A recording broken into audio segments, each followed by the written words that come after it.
दोस्तों, सोचिए जरा, अगर किसी दिन बादशाह अकबर अपने दरबार को अदालत बना दें और वहां पहला मुकदमा ही इतना मजाकिया हो कि सारे दरबारी हंसे हंस कर लोटपोट हो जाएं। जी हाँ, एक दिन दरबार में ऐसा ही अजीब मुकदमा आया। किसी ने कहा उसका पड़ोसी उसकी हंसी चुरा ले गया है। अब जरा सोचिए, हंसी चोरी हो सकती है? बादशाह अकबर ने गंभीरता से इस चोरी का मुकदमा दर्ज कर लिया और शुरू हुआ दरबार का पहला मजाकिया मुकदमा। आखिर इस अनोखे मुकदमे का फैसला कैसे हुआ? किसने किसकी हंसी चुराई? और इस अजीब हालत से बादशाह और बीरबल ने कैसे निपटा? चलिए चलते हैं उस रंगीन दरबार में जहां न्याय भी था और व्यंग्य भी। बीरबल और दरबार का पहला मजाकिया मुकदमा। एक बार की बात है, फतेहपुर सीकरी के शाही महल में बादशाह अकबर अपने पूरे शानो शौकत के साथ दरबार लगाए बैठे थे। दरबारियों की पंक्ति सजी हुई थी, कोई गंभीर मुद्रा में, कोई अपनी बारी आने की उम्मीद में, तो कोई बस यह देखने में मशगूल कि दरबार में आज क्या नया तमाशा होगा। बादशाह का मूड आज बड़ा अच्छा था। उन्होंने मुस्कराते हुए कहा, बीरबल, आज दरबार बड़ा नीरस लग रहा है। हर रोज शिकायतें आती हैं, किसी का खेत छीन लिया गया, किसी की दुकान उजड़ गई, कोई पड़ोसी से झगड़ा कर रहा है। सब सुन सुनकर मैं ऊब गया हूं। क्यों न आज कोई मजेदार मामला आए। बीरबल मुस्कराए, जहां हुजूर बैठे हों वहां नीरसता टिक ही कैसे सकती है। देखिएगा, आज कुछ ऐसा होगा कि आप भी हंसेंगे और पूरा दरबार भी। अकबर ने हल्की सी हंसी छोड़ी, लेकिन तभी नक्कारखाना गूंजा। पहरेदार ने सूचना दी, जहांपना, एक अजीबोगरीब फरियादी बाहर खड़ा है। कहता है कि उसके पड़ोसी ने उसकी हंसी चुरा ली है। दरबार में ठहाका गूंजा। किसी ने कहा, अरे, हंसी भी चोरी होती है? दूसरा बोला, अब तो लोग सांसों का भी मुकदमा ले आएंगे। अकबर ने ताली बजाई, चुप रहो। दरबार में आए हर फरियादी को सुनवाई का हक है। बुलाओ उस बेचारे को। अजीब शिकायत। दरबार में एक दुबला पतला आदमी आया। चेहरे पर गहरी झुर्रियां, आंखों में बेचैनी और होंठ ऐसे जैसे बरसों से मुस्कराए ही न हो। उसने झुककर सलाम किया और बोला, जहांपनाह, मेरा नाम है लालाराम। मेरा पड़ोसी मेरी हंसी चुरा ले गया है। पहले मैं खूब हंसता था, चौपाल पर चुटकुले सुनाता था और पूरा गांव गूंज उठता था। पर अब जैसे ही मैं हंसने की कोशिश करता हूं, गला सूख जाता है, आवाज ही नहीं निकलती। दूसरी ओर मेरा पड़ोसी बिन बात के खिलखिलाता फिरता है। हुजूर, मेरी हंसी उसी ने चुराई है। पूरा दरबार फिर ठहाकों से गूंज उठा। अकबर ने गंभीर चेहरा बनाते हुए कहा, ये दरबार है, तमाशा नहीं। मामला अनोखा है, लेकिन सुनवाई होगी। फिर बोले, उस पड़ोसी को भी बुलाया जाए। पड़ोसी का पक्ष। थोड़ी देर में एक मोटा ताजा आदमी आया। आते ही उसने इतना जोरदार ठहाका लगाया कि दरबार की दीवारें हिल गईं। हाँ हाँ हाँ, सलाम हो हुजूर। अकबर ने भौं सिकोड़कर कहा, तुम्हारा नाम? हुजूर, मेरा नाम है हरखुलाल, गांव का सबसे हंसमुख आदमी। लालाराम ने उंगली उठाई, यही है अपराधी। देखिए हुजूर, मेरी हंसी भी इसी के गले से निकल रही है। दरबार में और जोर का ठहाका पड़ा। पहला मोड़, अकबर की जिज्ञासा। अकबर ने कुर्सी पर पीछे झुककर कहा, तो ये मामला है हंसी चोरी का। दरबार में ऐसा पहला मुकदमा आया है। बीरबल, तुम बताओ, हंसी चोरी होती है क्या? बीरबल ने विनम्रता से कहा, जहां पनाह चोरी तो हर वो चीज है जिसे बिना अनुमति छीन लिया जाए, चाहे वो अनाज हो, दौलत हो या किसी का सुख चैन। पर यहाँ मामला थोड़ा गूढ़ है। हंसी दिखती नहीं, पकड़ी नहीं जाती, फिर भी ये जनाब कह रहे हैं कि उनकी हंसी चोरी हो गई है। मुझे लगता है कि यह दरबार का पहला मजाकिया मुकदमा है। अकबर ने उत्सुकता से कहा, तो इसका फैसला भी मजाकिया ही होना चाहिए, लेकिन न्याय के साथ। गवाहों की पेशी। अकबर ने आदेश दिया, गांव से गवाह बुलाओ। गांव के 3 लोग आए। पहला बोला, हुजूर, पहले लालाराम ही गांव में सबसे हंसमुख था, पर पिछले 6 महीने से वह गंभीर हो गया है और हरखुलाल तो हर वक्त खिलखिलाता रहता है। दूसरे ने कहा, सच है हुजूर, चौपाल में अब मजा नहीं आता। लालाराम चुपचाप बैठा रहता है, हरखुलाल बिना वजह हंसता रहता है। तीसरा बोला, हुजूर, एक दिन मैंने सुना कि हरखुलाल कह रहा था, लालाराम की हंसी मैंने हड़प ली है। दरबार वाह वाह कर उठा। दूसरा मोड़, अकबर का अजीब आदेश। अकबर ने गंभीर होकर कहा, यह मामला गंभीर है। किसी की हंसी उसकी पहचान है, उसका जीवन है। अगर सचमुच चोरी हुई है तो अपराधी को सजा मिलेगी, पर सबूत चाहिए। बीरबल, इस चोरी का सबूत कैसे मिलेगा? बीरबल मुस्कराए, हुजूर, इसकी जांच का एक ही तरीका है। हमें दोनों को एक जैसी स्थिति में डालना होगा और देखना होगा कि किसकी हंसी असली है और किसकी उधार की। अकबर ने उत्साह से कहा, वाह, फिर परीक्षा होगी। पर कैसी? हंसी की परीक्षा। बीरबल ने आदेश दिया, दोनों फरियादी को आम जनता की तरह चौपाल जैसा माहौल दिया जाए। दरबारियों को भी बैठाया जाए और मैं एक एक कर ऐसे सवाल पूछूंगा कि असली हंसी अपने आप बाहर आए। सब लोग गोल घेरे में बैठे। बीरबल ने पहले लालाराम से कहा, लालाराम, अगर तुम्हें कोई कहे कि तुम्हारे कान गधे जैसे लंबे हैं तो तुम क्या करोगे? लालाराम ने बेजान आवाज में कहा, हुजूर, मैं चुप रहूंगा। दरबार में सन्नाटा छा गया। फिर बीरबल ने हरखुलाल से वही सवाल पूछा। हरखुलाल ठहाके लगाकर बोला, हाँ हाँ हाँ, सही कहा हुजूर, कान लंबे हैं तो क्या हुआ? गधा भी तो मेहनती होता है। पूरा दरबार हंस पड़ा। तीसरा मोड़, असली खेल। अकबर ने कहा, तो असली हंसी हरखुलाल की ही है।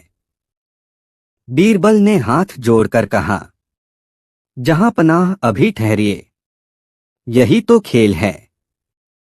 ध्यान से देखिए, हरखुलाल की हंसी इतनी बनावटी है कि हर सवाल पर वह जबरदस्ती ठहाका लगाता है। यह स्वाभाविक हंसी नहीं है। जबकि लालाराम की चुप्पी बताती है कि उसकी हंसी भीतर कहीं दब गई है, जैसे कोई उसके दिल पर बोझ रख दे। असली मालिक वही है जिसे खोने का दर्द है। अकबर सोच में पड़ गए। तो तुम्हारा कहना है कि हंसी का मालिक लालाराम है और हरखुलाल बस उसे दिखावा कर रहा है? बीरबल ने कहा, बिल्कुल। हंसी चोरी नहीं होती, लेकिन कोई उसका दिखावा कर सकता है, और दिखावा अक्सर ज्यादा शोरगुल करता है। चौथा मोड़, व्यंग्य भरा फैसला। अकबर ने दरबारियों को देखा और कहा, तो यह मुकदमा साबित करता है कि हंसी सबसे बड़ी दौलत है। लालाराम की असली हंसी उसके भीतर है, पर दब गई है, और हरखुलाल उसका मजाक बना रहा है। इसीलिए फैसला ये है, हरखुलाल, तुम पर 500 सिक्कों का जुर्माना लगाया जाता है, जो गांव की चौपाल पर हंसी मजाक के लिए खर्च होंगे। और लालाराम, तुम्हें हुक्म दिया जाता है कि रोज शाम को चौपाल पर एक चुटकुला सुनाओ ताकि तुम्हारी असली हंसी वापस आ सके। पूरा दरबार गूंज उठा, जहां पनाह की जय हो। अंतिम मोड़, बीरबल का व्यंग्य। मुकदमे के बाद अकबर ने बीरबल से हंसते हुए कहा, बीरबल, ये तो सचमुच दरबार का पहला मजाकिया मुकदमा था। पर एक बात बताओ, क्या तुमने कभी अपनी हंसी किसी को उधार दी है? बीरबल ने शरारत से मुस्कराते हुए कहा, हुजूर, मैंने तो पूरी जिंदगी अपनी हंसी आपको उधार दी है, क्योंकि दरबार में आपके अजीबोगरीब फैसले ही तो मुझे रोज हंसाते हैं। पूरा दरबार ठहाकों से गूंज उठा। उस दिन से यह मुकदमा पूरे साम्राज्य में मशहूर हो गया। लोग कहते, अकबर के दरबार में तो हंसी का भी मुकदमा होता है। और सचमुच उस मुकदमे ने सबको यह सिखाया कि हंसी किसी की निजी संपत्ति नहीं, बल्कि बांटने से बढ़ती है। और कहते हैं, उस मजाकिया मुकदमे के बाद अकबर ने एक नया आदेश दिया। अब हर हफ्ते दरबार में कम से कम एक ऐसा मामला सुना जाएगा जिससे दरबार में हंसी भी गूंजे और इंसाफ भी हो। अगली नई कहानी, बीरबल और खामोशी बेचने वाला फकीर। एक दिन की बात है। बादशाह अकबर का दरबार रोज की तरह सजा था। दरबारी अपनी अपनी जगह पर बैठे उपसी रहे थे। तभी पहरेदार ने आकर सूचना दी, जहां पनाह, एक फकीर दरबार के बाहर खड़ा है। कहता है कि वह खामोशी बेचता है और उसे बादशाह को ही खरीदना चाहिए। अकबर ने हैरानी से कहा, खामोशी बेचता है? अरे वाह, इसे तो अंदर बुलाओ, आज कुछ मजेदार तमाशा देखने को मिलेगा। दरबारियों में खुसर पुसर शुरू हो गई। खामोशी कोई बेचने की चीज है? ये तो पागल मालूम होता है।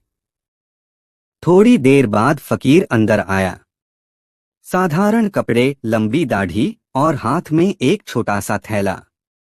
उसने झुककर सलाम किया और बड़े आत्मविश्वास से बोला, जहां पनाह, मैं खामोशी बेचता हूं। जो चाहे खरीद सकता है, मगर आपकी इजाजत से। और सबसे पहले इसे खरीदने का हक आपका है। अकबर ने हंसते हुए कहा, वाह, ये तो अनोखी दुकान है। तो बताओ, तुम्हारी खामोशी कितने की है? फकीर बोला, हुजूर, इसकी कीमत सिक्कों से नहीं, इंसान की अक्ल और सब्र से चुकानी पड़ती है। जो जितना शोर मचाता है, उतनी ही महंगी खामोशी उसे मिलेगी। दरबारियों में फिर ठहाके गूंज गए। कोई बोला, अरे, ये तो पागल है। दूसरा बोला, शायद कोई चालाक ठग है। लेकिन अकबर की आंखों में जिज्ञासा चमक रही थी। पहला मोड़, अकबर की चुनौती। अकबर ने फकीर से कहा, ठीक है, अगर तू खामोशी बेचता है तो साबित कर। पूरे दरबार में शोर मचवाते हैं। अगर तू खामोशी फैला सका तो इनाम मिलेगा। अकबर ने तुरंत आदेश दिया। सब दरबारी जोर जोर से बोलें, बहस करें, हंसें, चिल्लाएं। देखो ये फकीर क्या करता है। और सचमुच पल भर में पूरा दरबार एक मेले में बदल गया। कोई ऊंची आवाज में गाने लगा, कोई पड़ोसी से झगड़ने लगा, कोई जोर से ताली बजाने लगा। फकीर ने शांति से अपना थैला खोला। अंदर से उसने एक साधारण सी छोटी घंटी निकाली और बिना बोले बस उसे धीरे धीरे बजाने लगा।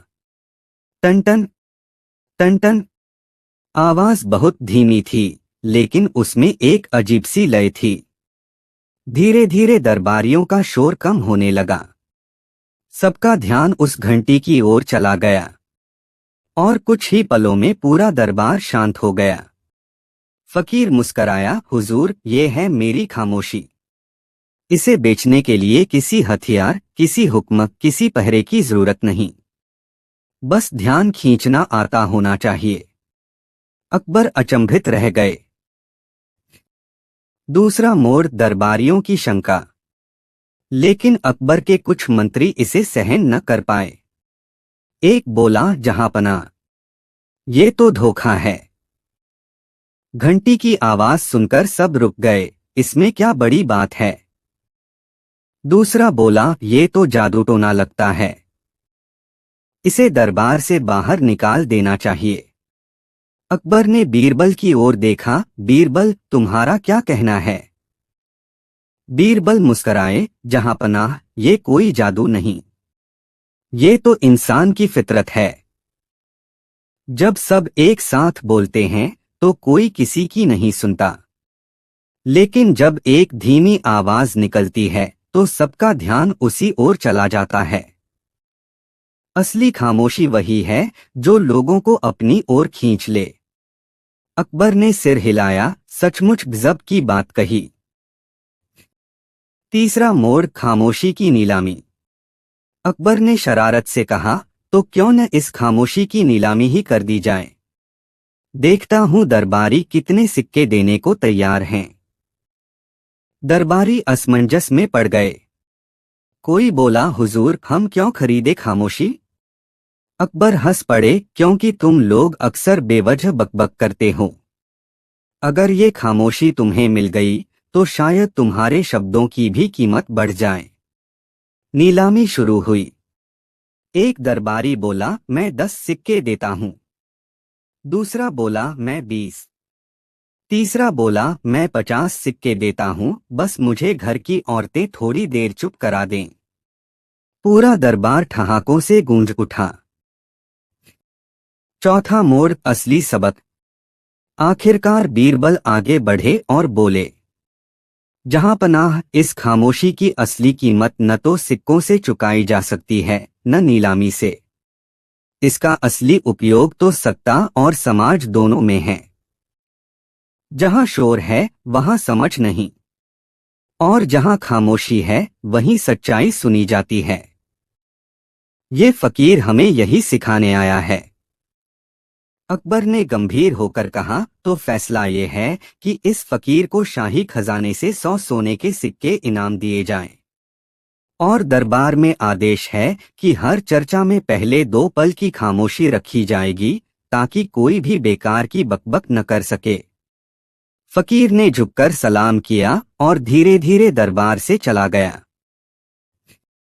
अंत का व्यंग्य।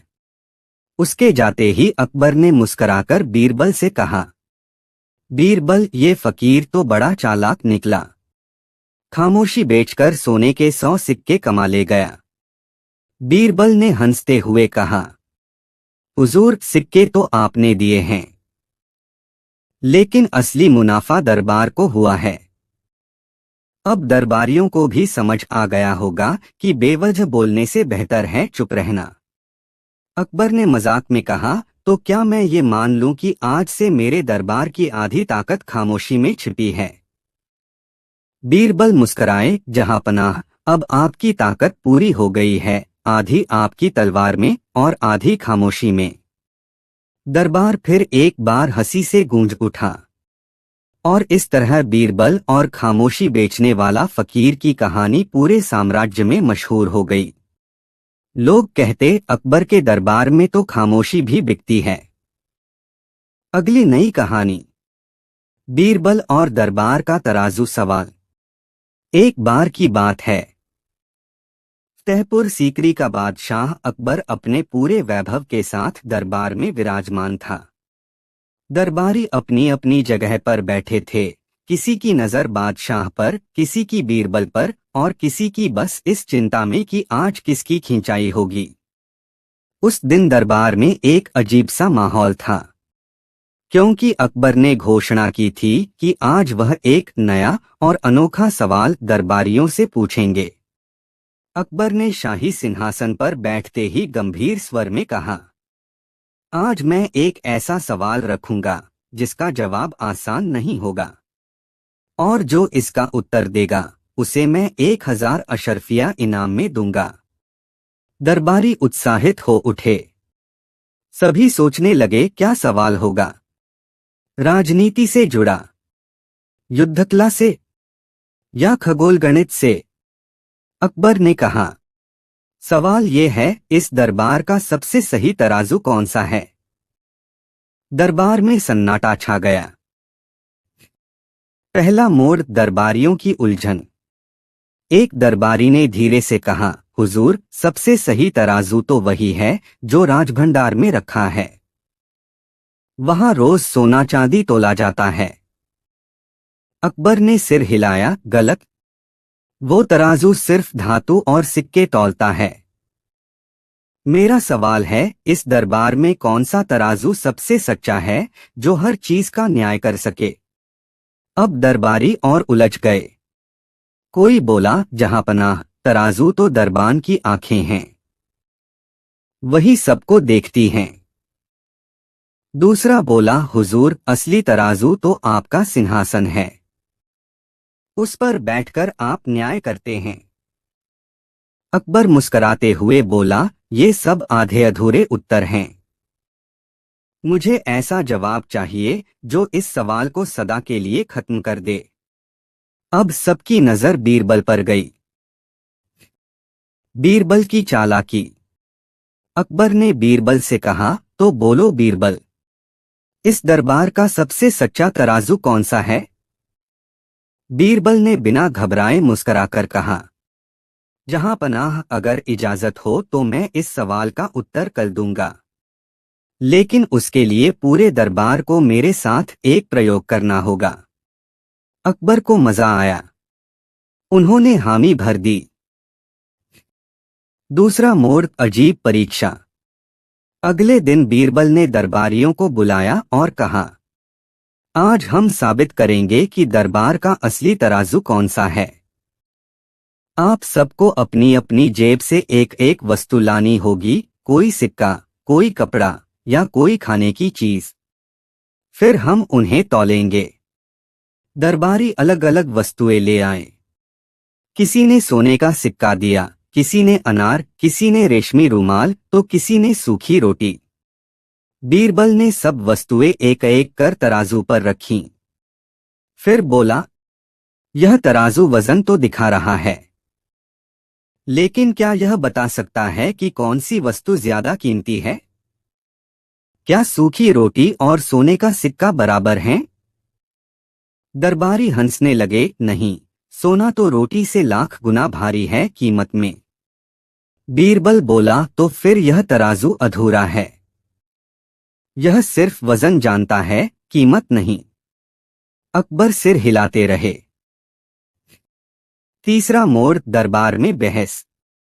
एक दरबारी ने तुनक कर कहा, तो क्या मनुष्य का दिल तराजू है? वही सबका भाव तौल सकता है। दूसरा बोला, दिल तो पक्षपाती होता है, असली तराजू तो बादशाह का कानून है। तीसरा बोला, नहीं, असली तराजू तो जनता है, वही तय करती है कि कौन सच्चा है और कौन झूठा। दरबार में बहस छिड़ गई। शोर इतना बढ़ा कि अकबर झुंझला गए। चुप रहो सब, अब सिर्फ बीरबल बोलेगा। चौथा मोड़, बीरबल का जवाब। बीरबल ने हाथ जोड़कर कहा, जहांपनाह, इस दरबार का असली तराजू है जुबान। यही एक ऐसा तराजू है जो बिना लोहे पत्थर के, बिना तख्ती और बाट के हर बात का वजन बता देता है। इंसान चाहे जितना अमीर या गरीब हो, उसकी जुबान ही असली पैमाना है। मीठी जुबान इंसान को हल्का भी कर देती है और बोझिल भी। कटु वचन सोने को भी मिट्टी बना देते हैं और मधुर वचन मिट्टी को भी सोना। अकबर ने गहरी सांस लेकर कहा, वाह बीरबल, सच कहा। इस दरबार का असली तराजू जुबान ही है, क्योंकि यहीं से नफरत भी तौली जाती है और मोहब्बत भी। पांचवा मोड़, व्यंग्य की चोट। तभी बीरबल ने मुस्कराकर जोड़ा, और हुजूर, यह तराजू कभी धोखा भी नहीं खाता। दरबारी चाहे जितना चापलूसी करें, उनकी जुबान का असली वजन सबको पता चल ही जाता है। दरबारियों के चेहरे उतर गए। कोई आंखें नीची कर बैठ गया, कोई अपने पड़ोसी की ओर देखने लगा। अकबर ठहाका मारकर हंस पड़े। बीरबल, लगता है आज तुमने पूरे दरबार का वजन तौल दिया। अकबर ने घोषणा की, आज से इस दरबार का सबसे सही तराजू हमारी नजरों में वही होगा जो इंसान की जुबान को तौल सके। और इस सवाल का सटीक उत्तर देने के लिए बीरबल को 1000 अशरफिया इनाम दी जाती हैं। बीरबल ने झुककर सलाम किया और धीरे से बोला, जहांपनाह, असली इनाम तो मुझे तब मिलेगा जब दरबार के हर दरबारी अपनी जुबान का इस्तेमाल सोच समझकर करेंगे। पूरा दरबार ठहाकों से गूंज उठा। इस तरह बीरबल और दरबार का तराजू सवाल की यह अनोखी घटना पूरे साम्राज्य में फैल गई। लोग कहते, अकबर के दरबार में तराजू भी जुबान से तौले जाते हैं। अगली नई कहानी, बीरबल और तौलने वाले सवालों की बारिश। एक बार की बात है, बादशाह अकबर के दरबार में सुबह सुबह ही अजीब हलचल मच गई। हमेशा जहां शहनाई की मधुर धुन और वजीरों की गंभीर आवाजें सुनाई देती थीं, वहां उस दिन शोरगुल, खुसर-फुसर और अटपटी बहसों की गूंज थी। वजह थी शहर भर से आए हुए दर्जनों लोग, जिनके हाथों में अलग अलग तरह के तराजू थे। कोई कांटे वाला तराजू लाया था, कोई पलड़े वाला, तो कोई लकड़ी पर रखकर संतुलन बनाने वाला। दरबार के दरवाजे पर पहरेदारों ने इतने लोगों को एक साथ देखा तो पहले तो चौंक गए, फिर जब उन सब ने कहा कि वे बादशाह से मिलने ही आए हैं, तो उन्हें भीतर भेज दिया। अकबर बादशाह सिंहासन पर बैठे थे, चेहरे पर अपनी वही गंभीरता और आंखों में हल्की सी शरारत की चमक लिए। उन्होंने जैसे ही इन अजनबी लोगों की भीड़ देखी, तुरंत पूछा, अरे ये सब कौन हैं और इतने सारे तराजू लेकर क्यों आए हैं? सिपहसालार ने हाथ जोड़कर कहा, जहांपनाह, ये सब शहर के अलग अलग मोहल्लों से आए व्यापारी और कारीगर हैं। कहते हैं कि दरबार में कोई अनोखा ऐलान हुआ था कि आज जिस किसी के पास सबसे अच्छा और सही तराजू होगा, वही बादशाह को तोल सकेगा। बादशाह हैरान रह गए। उन्होंने ऊंची आवाज में कहा, ये किसने फैलाया कि मैं खुद को किसी तराजू पर तौलने दूंगा? दरबार में फुसफुसाहट गूंजी। कई निगाहें धीरे धीरे घूमकर बीरबल की तरफ टिक गईं। बीरबल बड़ी मासूमियत से दाढ़ी सहलाते हुए बैठे थे, जैसे उन्हें इस बात से कोई लेना देना ही न हो। अकबर ने सीधे पूछा, बीरबल, क्या ये तुम्हारी ही कोई चाल है? बीरबल मुस्कुराए और बोले, जहांपनाह, मैंने तो सिर्फ इतना कहा था कि न्याय का असली तराजू वही है जो सही बात को सही वक्त पर तौल सके। अब लोग अपनी अपनी समझ से तराजू लेकर चले आए, इसमें मेरा क्या दोष? दरबार ठहाकों से गूंज उठा। अकबर ने भौहें चढ़ाई, ठीक है, लेकिन अब जबकि ये सब लोग यहाँ आ ही गए हैं, तो क्यों न कुछ खेलतमाशा हो जाए। देखते हैं कौन सा तराजू असली है और कौन सा नकली। फिर अकबर ने सबको चुनौती दी, आज दरबार में तराजू की ही परख होगी। लेकिन तराजू में सिर्फ अनाज या सोना चांदी नहीं तौला जाएगा। आज इसमें सवाल और जवाब तौले जाएंगे। लोगों की आंखें फटी रह गईं। सवालों को तराजू में कैसे तौला जा सकता है? लेकिन बीरबल के चेहरे पर हल्की सी मुस्कान थी। सबसे पहले एक व्यापारी आगे आया। उसने कहा, जहांपनाह, मेरा तराजू इतना सही है कि जिस पर मैं धूल भी रख दूं, वह बराबरी से तौल देता है। अकबर ने उसकी बात सुनी और फिर इशारा किया, अच्छा, इसमें ये सवाल रखो, सच्चाई और झूठ में कौन भारी है? व्यापारी हक्का बक्का रह गया। उसने हकलाते हुए कहा, हुजूर, ये सवाल तो तौला ही नहीं जा सकता। बादशाह ने हंसते हुए कहा, तो तुम्हारा तराजू अधूरा है। हटो, अगला आओ। दूसरा आदमी आगे आया। वह एक लोहार था। उसने कहा, मेरे तराजू से तो लोहे और इस्पात की सबसे बारीक नाप हो सकती है। अकबर ने तुरंत कहा, ठीक है, इसमें ये सवाल रखो, इंसान की जिंदगी लंबी होना जरूरी है या अच्छी होना? लोहार पसीने पसीने हो गया। उसने पलड़े में लोहे के टुकड़े डाले, इधर उधर देखा, पर जवाब न दे सका। वह चुपचाप पीछे हट गया। अब तीसरा आदमी आया। वह एक बूढ़ा बुनकर था। उसने कहा, जहां पनाह, मेरा तराजू दिल से भी हल्की चीज तौल सकता है। अकबर ने कहा, तो इसमें रखो ये सवाल, प्यार भारी होता है या नफरत? बुनकर बहुत देर सोचता रहा। उसने पलड़ों में रुई और पत्थर डालने की कोशिश की, लेकिन फिर बोला, जहां पनाह, ये सवाल मेरे बस का नहीं। पूरा दरबार हैरानी और हंसी से भर उठा। आखिरकार अकबर ने कहा, अब मैं जानना चाहता हूं, क्या इस दरबार में कोई ऐसा तराजू है जो सचमुच सवालों को तौल सके? सभी की निगाहें अपने आप बीरबल पर टिक गईं।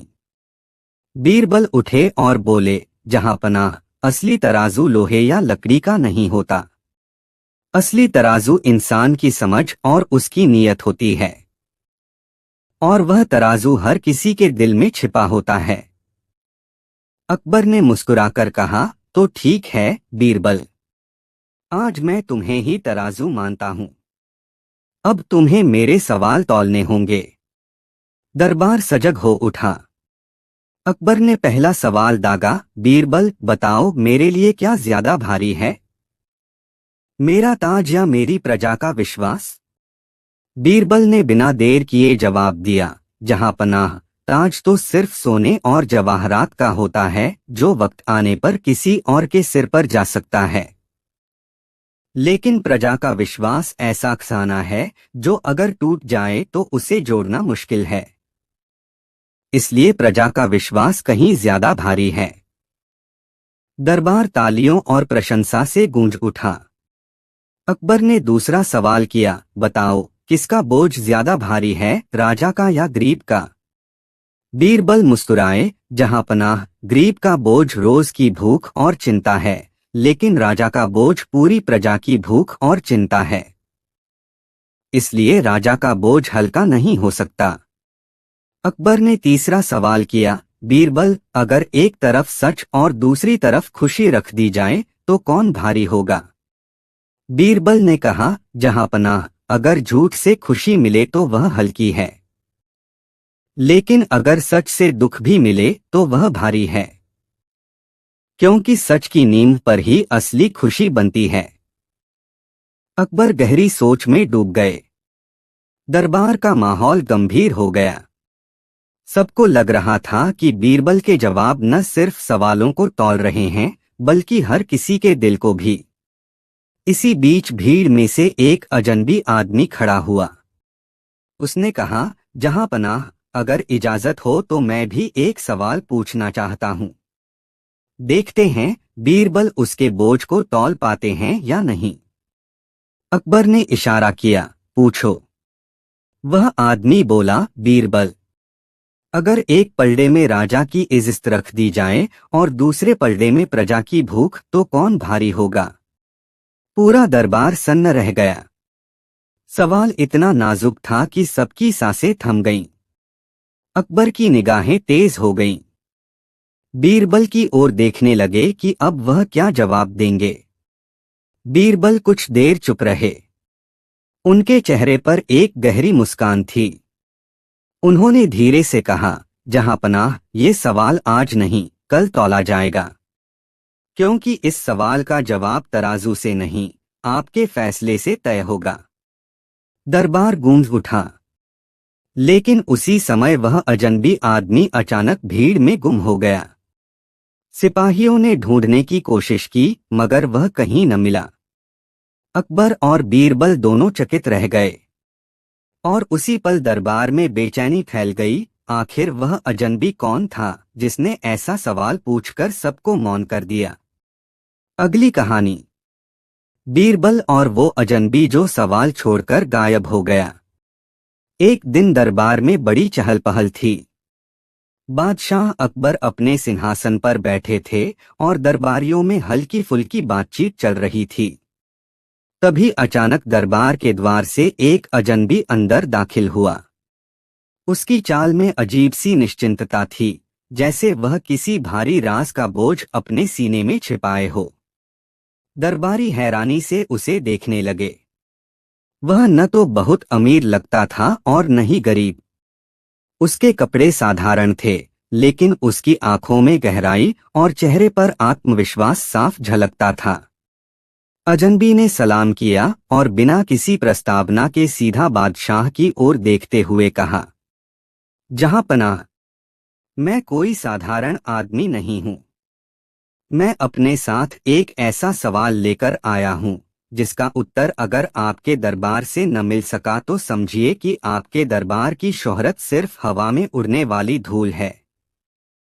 यह सुनते ही दरबार में खुसर फुसर शुरू हो गई। कुछ दरबारी तिरछी नजर से देखने लगे, ये कौन है जो इतनी बेबाकी से दरबार को चुनौती दे रहा है। अकबर मुस्कुराए, भाई तुम्हारा सवाल क्या है? यहाँ हर सवाल का जवाब मिलता है। हमारे पास बीरबल जैसा नगीना है। अजनबी ने एक कागज निकाला और उस पर कुछ लिखा। फिर वह कागज बादशाह को थमा दिया और कहा, इसमें मेरा सवाल लिखा है। मैं वापस आकर अपना जवाब लूंगा। लेकिन याद रहे, अगर जवाब गलत हुआ तो आपकी इज्जत पर दाग लगेगा। यह कहकर वह दरबारियों को चकित छोड़ अचानक यूं चला गया जैसे हवा में गायब हो गया हो। दरबान उसे ढूंढते ही रह गए, लेकिन वह कहीं दिखा ही नहीं। बादशाह ने कागज खोला। उस पर सिर्फ एक सवाल लिखा था, ऐसा कौन सा काम है जिसे इंसान करता भी है और छोड़ भी नहीं सकता? पूरा दरबार सन्न रह गया। सवाल जितना सरल लग रहा था उतना ही उलझा हुआ था। कोई कह रहा था सांस लेना, कोई बोला सोचना, तो कोई कहने लगा खाना पीना। मगर किसी का जवाब पक्का और संतोषजनक नहीं लग रहा था। अकबर ने तुरंत बीरबल की ओर देखा, बीरबल, इस सवाल का जवाब तुम्हारे जिम्मे है। उस अजनबी ने जो चुनौती छोड़ी है, हमें हर हाल में जीतना है। बीरबल मुस्कुराए, जहां पनाह, मुझे थोड़ा समय चाहिए। यह सवाल सीधा नहीं है, यह इंसानी फितरत और जिंदगी की सच्चाई से जुड़ा है। इसका जवाब जल्दबाजी में नहीं दिया जा सकता। बादशाह ने अनुमति दे दी। कई दिनों तक बीरबल इस सवाल पर सोचते रहे। वह आम लोगों के बीच गए, किसानों, मजदूरों, व्यापारियों, साधुओं से बातें की। उन्होंने देखा कि हर इंसान अपनी अपनी दुनिया में एक काम में बंधा है, कोई चाह कर भी उस काम को छोड़ नहीं सकता। मगर उस एक काम की पहचान करना आसान नहीं था। आखिरकार एक दिन बीरबल दरबार में लौटे और अकबर से बोले, जहां पनाह, उस अजनबी का सवाल असल में जिंदगी की गहराई से जुड़ा है। जवाब है, इंसान अपनी आदतें करता भी है और छोड़ भी नहीं सकता। पूरा दरबार चौंक उठा। बीरबल ने आगे कहा, हर इंसान की कोई न कोई आदत होती है, कुछ अच्छी कुछ बुरी। वह काम चाहे छोटा हो या बड़ा, वह उसे बार बार करता है। और जब छोड़ने की कोशिश करता है, तब भी वह किसी न किसी रूप में उसका पीछा करता रहता है। आदतें ही वह काम हैं जिन्हें इंसान करता भी है और छोड़ भी नहीं सकता। दरबारियों ने तालियां बजा दी। बादशाह अकबर गदगद हो उठे, वाह बीरबल, तुमने एक बार फिर दरबार की लाज रख ली। लेकिन तभी दरबार के दरवाजे पर वही अजनबी दोबारा दिखाई दिया। उसके चेहरे पर रहस्यमयी मुस्कान थी। उसने बीरबल का जवाब सुना, फिर धीरे से बोला, बीरबल, तुम्हारा जवाब गलत नहीं है, लेकिन अधूरा है। इतना कहकर वह एक और पर्ची बीरबल के हाथ में थमा गया और बिना एक पल रुके वहां से फिर से गायब हो गया। पर्ची पर लिखा था, अगर आदत ही जवाब है तो बताओ इंसान की वो सबसे बड़ी आदत कौन सी है जो उसकी सारी जिंदगी को दिशा देती है। दरबार फिर से गहरे सवालों के भंवर में फंस गया। अगली नई कहानी, बीरबल और नाक कटवाने की चुनौती। एक बार बादशाह अकबर के दरबार में एक बहुत ही अजीबोगरीब व्यक्ति आया। उसकी शक्ल सूरत तो बिल्कुल साधारण थी, लेकिन उसकी चाल, उसका बोलने का अंदाज और उसके चेहरे पर बसा हुआ आत्मविश्वास दरबारियों को हैरान कर गया। उसने किसी से इजाजत भी नहीं मांगी और सीधा तख्त-ए-शाही के सामने जा खड़ा हुआ। बादशाह अकबर ने उसे गौर से देखा और मुस्कुराते हुए पूछा, कौन हो तुम और बिना अनुमति दरबार में क्यों चले आए? उस आदमी ने बड़ी बेपरवाही से जवाब दिया, जहां पनाह, मेरा नाम गंगाराम है। मैं दूर दराज के गांव से आया हूं और मैं आपके दरबार में इसलिए आया हूं क्योंकि मैंने सुना है कि यहाँ एक से बढ़कर एक बुद्धिमान और चालाक लोग हैं। लेकिन मुझे यकीन है कि मेरी चुनौती का जवाब यहाँ कोई नहीं दे पाएगा। दरबारियों ने ठहाका लगाया। उनमें से एक बोला, अरे ओ गांव के देहाती, तुम क्या चुनौती दोगे जो हम दरबार के विद्वान और ज्ञानी लोग हल न कर पाए? गंगाराम ने उनकी बातों को अनसुना करते हुए कहा, मेरी चुनौती आसान भी है और असंभव भी। जो इसे जीत जाएगा उसका नाम हमेशा के लिए अमर हो जाएगा, और जो हार जाएगा उसकी नाक काट दी जाएगी। दरबार एकदम सन्नाटे में डूब गया। किसी ने सोचा भी न था कि कोई व्यक्ति बादशाह के दरबार में आकर इतनी निर्भीकता से नाक कटवाने जैसी अजीब शर्त रख देगा। अकबर ने गंभीर स्वर में कहा, ये कैसी चुनौती है? जरा विस्तार से समझाओ। गंगाराम ने कहा, जहां पनाह, मैं एक सवाल पूछूंगा। उस सवाल का जवाब सिर्फ वही दे सकेगा जिसके पास दिमाग और हिम्मत दोनों हो। अगर कोई सही जवाब देगा तो मैं अपनी जिंदगी भर उसका गुलाम रहूंगा, लेकिन अगर कोई हार गया तो उसे अपनी नाक कटवानी होगी। और अगर दरबार में कोई तैयार नहीं हुआ तो इसका मतलब होगा कि यहाँ का दरबार कायरों से भरा है। यह सुनकर सभी दरबारी भड़क गए। एक ने कहा, ये अपमानजनक बात है। दरबार में हमारी बहादुरी पर शक करना हमें मंजूर नहीं। दूसरे ने कहा, जहां पनाह, इस ढीठ आदमी को तुरंत जेल में डाल देना चाहिए। मगर अकबर मुस्कराए। उन्हें यह चुनौती सुनकर मजा आ गया था। उन्होंने गंगाराम से कहा, ठीक है, तुम्हारी चुनौती हमें मंजूर है, लेकिन शर्त यह होगी कि दरबार में सिर्फ एक व्यक्ति तुम्हारा सामना करेगा, बीरबल। गंगाराम ने हंसते हुए कहा, मुझे इसी की उम्मीद थी। सुना है कि बीरबल आपके सबसे चतुर और चालाक मंत्री हैं, लेकिन आज उनकी चालाकी भी धरी रह जाएगी। बीरबल चुपचाप बैठे थे। उन्होंने मुस्कुराकर कहा, जहां पनाह, मुझे मंजूर है। गंगाराम जी, अपना सवाल पेश कीजिए। गंगाराम ने अपनी आंखों में चमक भरते हुए कहा, मेरा सवाल है, इंसान की नाक की असली कीमत क्या है? और बताओ, अगर किसी की नाक न हो तो समाज में उसकी क्या हैसियत रह जाएगी? पूरा दरबार हैरानी में पड़ गया।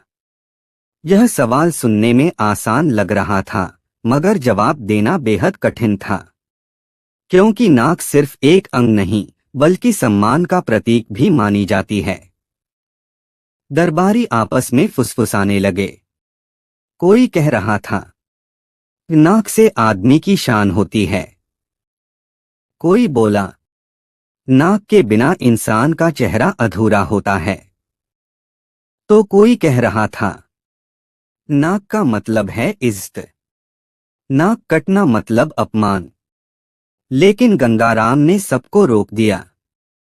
ये सब घिसे पिटे जवाब हैं। मैं असली और गहरा जवाब चाहता हूं। जो ये बताए कि नाक की असली कीमत क्या है, वही विजेता होगा। बाकी सब हारे हुए माने जाएंगे। अब सबकी नजरें बीरबल पर टिक गईं। अकबर भी उत्सुक थे। बीरबल ने पहले मुस्कुराकर गंगाराम को देखा और फिर धीरे धीरे दरबार की ओर मुखातिब होकर बोले, नाक की कीमत वही जान सकता है जिसने अपनी नाक खोई हो।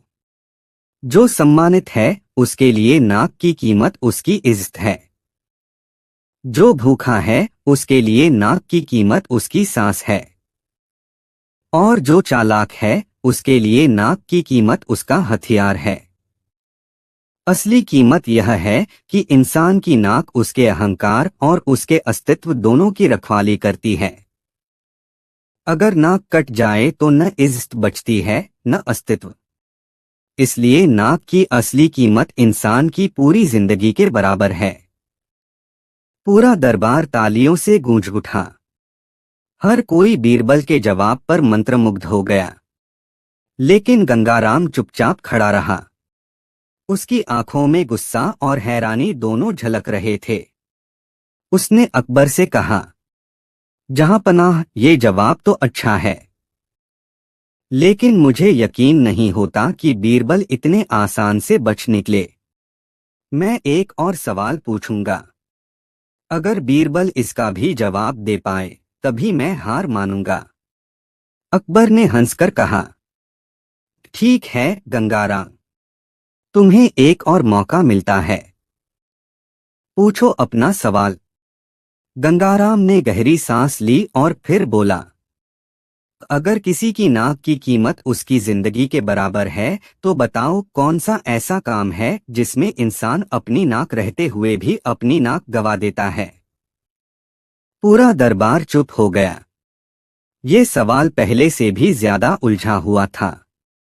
सभी की नजरें फिर बीरबल पर थीं। बीरबल कुछ क्षण सोचते रहे, फिर मुस्कराए और बोले, ऐसा काम है झूठा गर्व करना।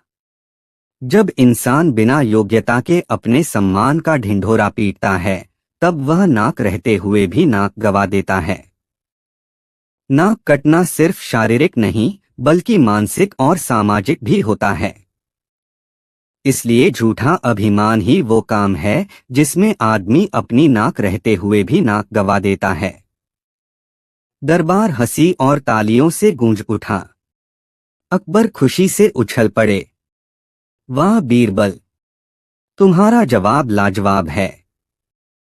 गंगाराम एकदम गुस्से से तिलमिला उठा। उसने चिल्लाकर कहा, नहीं, मैं ये हार नहीं मानता। इस दरबार में मुझे न्याय नहीं मिल सकता। यहाँ सब बीरबल के पक्ष में हैं। लेकिन मैं हार मानकर अपनी जिंदगी गुलामी में नहीं बिताऊंगा। अकबर ने सख्त स्वर में कहा, गंगाराम, तुमने खुद शर्त रखी थी और अब तुम मुकर रहे हो। ये तुम्हारी नाक की हार है। गंगाराम ने कुछ कहने की कोशिश की मगर तभी बीरबल ने आगे बढ़कर कहा, जहांपनाह, गंगाराम सचमुच हार गया है। लेकिन इसकी सजा सिर्फ उसकी नाक काटना नहीं होनी चाहिए। इससे बड़ी सजा ये होगी कि इसे पूरे शहर में घुमाकर लोगों को दिखाया जाए कि कैसे झूठा गर्व इंसान को अपमानित कर देता है। अकबर ने बीरबल की बात मान ली। गंगाराम को शहर भर में घुमाया गया। लोग उसे देखकर हंसते और कहते, देखो, यही है वो शख्स जो नाक कटवाने की चुनौती लेकर आया था और अब खुद बिना इज्जत के घूम रहा है। बीरबल मुस्कराते हुए बोले, यही है असली नाक कटना। दरबार में फिर एक बार बीरबल की बुद्धिमत्ता की गूंज फैल गई। अगली नई कहानी, बीरबल और नाक का झगड़ा। एक बार दरबार में सुबह सुबह ही अफरा तफरी मच गई। हुआ यूं कि दो व्यापारी, जिनमें से एक काशी से आया था और दूसरा आगरा का ही रहने वाला था, दरबार में पहुंच गए। दोनों के हाथ में लंबी लंबी लकड़ी की छड़ें थीं। चेहरों पर गुस्से का भाव और जुबान पर बहस की आग। काशी वाले व्यापारी ने अकबर के सामने झुककर कहा, जहांपनाह, इंसाफ की गुहार लेकर आया हूं। यह आगरा का व्यापारी धोखेबाज है।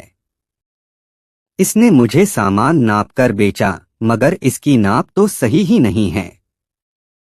आगरा वाला तुरंत उछल पड़ा, हुजूर, यह सरासर झूठ है। मेरी नाप बिल्कुल सटीक है। पूरे बाजार में मेरी नाप पर कोई सवाल नहीं उठा सकता। ये व्यापारी अपनी हार छिपाने के लिए मुझे बदनाम कर रहा है। बादशाह अकबर मुस्कुराए और बोले, वाह, सुबह सुबह ही नाप का झगड़ा ले आए हो। अच्छा बताओ मामला क्या है। काशी वाला बोला, जहां पनाह मैं कपड़े का व्यापारी हूं। जब भी कहीं से सामान खरीदता हूं तो अपनी नाप से जांच करता हूं। मगर जब मैंने इसका माल नापा तो मेरे हिसाब से पूरा नहीं निकला, जबकि यह कहता है कि उसकी नाप बिल्कुल दुरुस्त है। अब आप ही बताइए सच कौन कह रहा है। बादशाह ने दोनों की नाप मंगवाई। दरबार में 2 छड़ें रखी गईं, एक आगरा वाले की और एक काशी वाले की। दोनों छड़ें देखने में लगभग बराबर थीं, पर जरा सा फर्क आंखों से पकड़ में नहीं आ रहा था। अकबर ने दरबारियों की ओर देखा, तो फिर बताओ इनमें से सही कौन है। दरबारियों ने छड़ें उठाईं, इधर उधर तौल कर देखा, आंखों से नापने की कोशिश की, मगर सब चकरा गए। कोई कहता काशी वाले की बड़ी है, कोई कहता नहीं, आगरा वाले की ही सही है। दरबार में हलचल मच गई। अकबर मुस्कुराए और बोले, अब क्या करें, इंसाफ तो करना ही पड़ेगा। फिर उन्होंने बीरबल की ओर देखा। बीरबल तुम ही बताओ कौन सी नाप सही है। और बिना काटे छांटे, बिना किसी दूसरे पैमाने के हमें सच सच बताना होगा। पूरा दरबार बीरबल की ओर देखने लगा। सबको मालूम था कि बीरबल कुछ न कुछ अनोखा उपाय जरूर निकालेंगे। बीरबल थोड़ी देर तक चुप रहे, फिर मुस्कुराए और बोले, जहां पनाह इंसाफ होगा और सबके सामने होगा, मगर इसमें थोड़ा सब्र करना पड़ेगा। अकबर बोले, ठीक है सब्र करेंगे, मगर कुछ ऐसा करो कि सच सभी की आंखों के सामने आए। बीरबल ने आदेश दिया, इन दोनों नापों को बाजार में ले चलो। वहां एक ही चीज से दोनों की परीक्षा होगी। दरबारियों को बड़ी हैरानी हुई। सोचने लगे बाजार में जाकर बीरबल क्या कराएंगे। जब सब बाजार पहुंचे तो बीरबल ने वहां के एक दर्जी को बुलाया। भाई हमें तुम्हारी मदद चाहिए। तुम यहाँ दोनों नापों से कपड़ा नापकर काटो, फिर देखेंगे किसकी नाप सही है। दर्जी ने वैसा ही किया। पहले आगरा वाले की नाप से कपड़ा नापा, फिर काशी वाले की नाप से। जब दोनों कपड़े एक दूसरे के ऊपर रखे गए तो सच्चाई सामने आ गई। काशी वाले की नाप थोड़ी लंबी थी और आगरा वाले की नाप थोड़ी छोटी। यानी अगर आगरा वाले की नाप से कपड़ा काटा जाए तो हर बार थोड़ी सी कम निकलेगी। और यही शिकायत काशी वाले की थी। अब सबके सामने साफ हो गया कि गड़बड़ी आगरा वाले की नाप में है। अकबर ने हंसते हुए कहा, वाह बीरबल, तुमने बिना तर्क वितर्क किए बड़ी आसानी से मामला साफ कर दिया। अब किसी को कोई शक नहीं रहा। बीरबल ने हाथ जोड़कर कहा, जहां पनाह सच का पता लगाने के लिए कभी कभी बड़ा विज्ञान नहीं, बस सरल बुद्धि ही काफी होती है। झगड़े से ज्यादा आसान है प्रयोग करके देख लेना।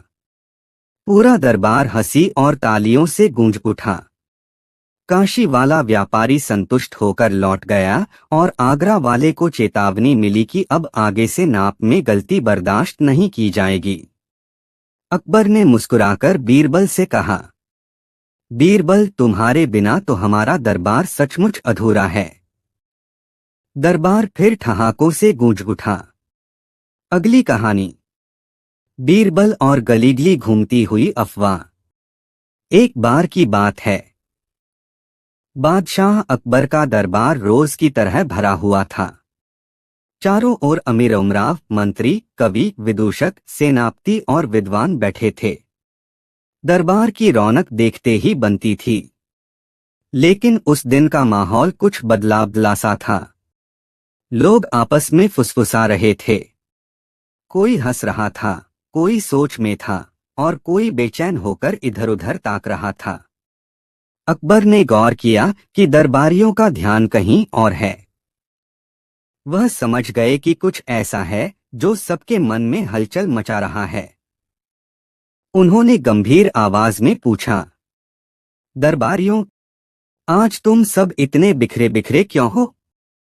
क्या कोई बड़ी समस्या आन पड़ी है या फिर कोई नई चाल चली जा रही है? इतना सुनते ही सब चुप हो गए। किसी की हिम्मत नहीं हुई कि सीधे सीधे बादशाह से कहे। तभी एक दरबारी धीरे धीरे खड़ा हुआ और बोला, जहांपनाह, दरअसल एक अफवाह पूरे शहर में फैल गई है।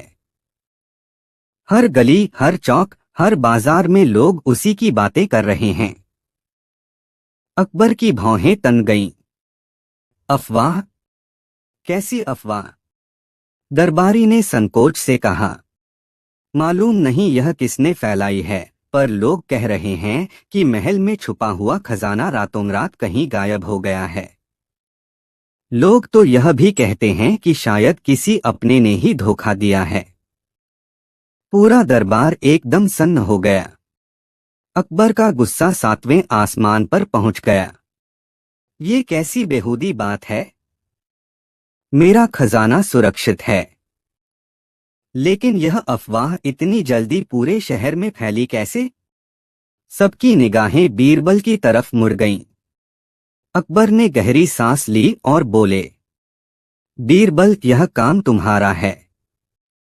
पता लगाओ यह अफवाह कहां से निकली, कैसे गलीगली घूमी और किसने दरबार व सल्तनत की इज्जत को दांव पर लगाया। बीरबल मुस्कराए, हुजूर, अफवाह तो हवा की तरह होती है। पकड़ना आसान नहीं, लेकिन कोशिश जरूर करूंगा। अफवाह की खोज। बीरबल अगले दिन आम वेश में शहर की गलियों में घूमने निकले। उन्होंने देखा कि लोग छोटे छोटे झुंड में खड़े होकर बातें कर रहे हैं। कोई कहता, सुना है खजाने में सोने की ईंटें कम हो गई हैं। कोई दूसरा जोर देता, नहीं नहीं, मैंने तो सुना है कि खजाने से मोती की थैलियां गायब हो गईं। तीसरा कहता, अरे असली बात तो ये है कि बादशाह खुद किसी गुप्त युद्ध की तैयारी में हैं, इसलिए खजाना छिपा दिया गया है। बीरबल यह सब सुनते रहे। हर जगह अफवाह का नया रूप सामने आता। किसी की कहानी में नाटक था, किसी में मजाक और किसी में डर। उन्होंने सोचा, जब हर कोई अलग अलग बात बता रहा है तो असली बीज कहीं एक ही जगह से बोया गया होगा। पहला सुराग। बीरबल सबसे पहले उस आदमी के पास पहुंचे जो हमेशा शहर में ताज़ा खबरें सुनाने के लिए मशहूर था। उसका नाम था नंदू ढोलची। नंदू ढोल बजाने वाला था, लेकिन खबरें सुनाने और गप्पे हाँकने में उसका कोई जवाब नहीं। बीरबल ने उससे कहा, भाई नंदू, तू तो हर बात सबसे पहले जान जाता है। ये खजाने वाली बात कहाँ से सुनी? नंदू ने छाती फुलाकर कहा, मैंने तो कल ही चौक में सुनी।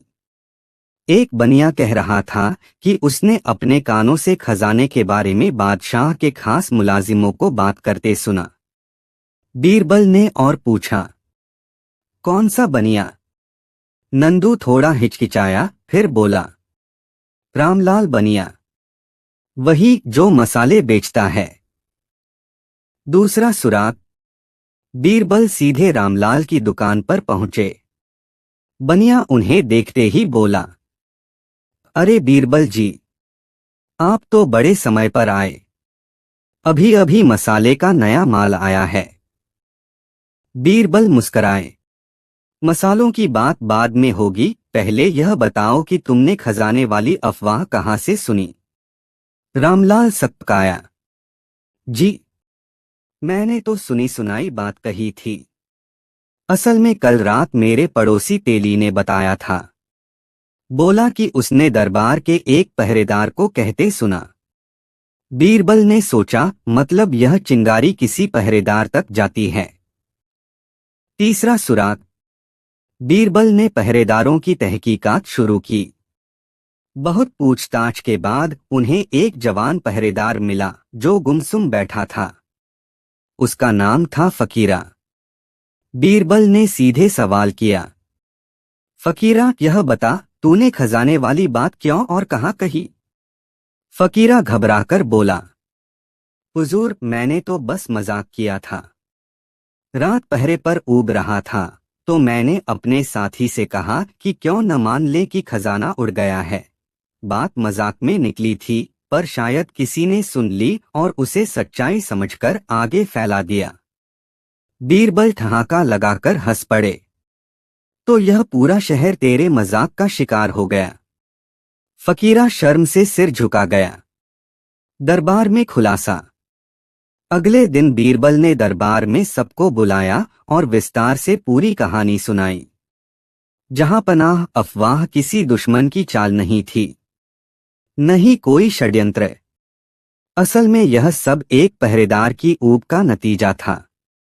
उसने मजाक किया, बनिए ने उसे खबर समझ लिया, ढोलची ने उसे और फैलाया, और फिर यह गलीडिये घूमती रही। दरबार ठहाकों से गूंज उठा। अकबर भी हंसते हंसते बोले, मतलब हमारी सल्तनत की नींव हिलाने वाली बड़ी खबर सिर्फ एक मजाक थी। बीरबल ने सिर झुकाकर कहा, हुजूर, यही अफवाह की ताकत है। यह झूठ होते हुए भी सच से तेज दौड़ती है। अकबर ने दरबार में ऐलान किया, आज से जो भी बिना सोच समझे कोई खबर फैलाएगा उसे सजा मिलेगी, और जो लोग अफवाहों पर आंख मूंदकर भरोसा करेंगे वे भी मूर्ख कहलाएंगे। बीरबल ने मुस्कराकर जोड़ा, जहां पनाह असली बात यह है कि अफवाह उसी की तरह है जैसे बाजार में उड़ती धूल। अगर आंखें बंद कर लो तो कुछ दिखेगा नहीं, और अगर आंखें खोलकर समझो तो पता चल जाएगा कि यह बस हवा का झोंका है। पूरा दरबार बीरबल की चतुराई पर दाद देने लगा। शाह अकबर ने गंभीरता से इस चोरी का मुकदमा दर्ज कर लिया और शुरू हुआ दरबार का पहला मजाकिया मुकदमा। आखिर इस अनोखे मुकदमे का फैसला कैसे हुआ? किसने किसकी हंसी चुराई? और इस अजीब हालत से बादशाह और बीरबल ने कैसे निपटा? चलिए चलते हैं उस रंगीन दरबार में जहां न्याय भी था और व्यंग्य भी। बीरबल और दरबार का पहला मजाकिया मुकदमा। एक बार की बात है, तहपुर सीकरी के शाही महल में बादशाह अकबर अपने पूरे शानो शौकत के साथ दरबार लगाए बैठे थे।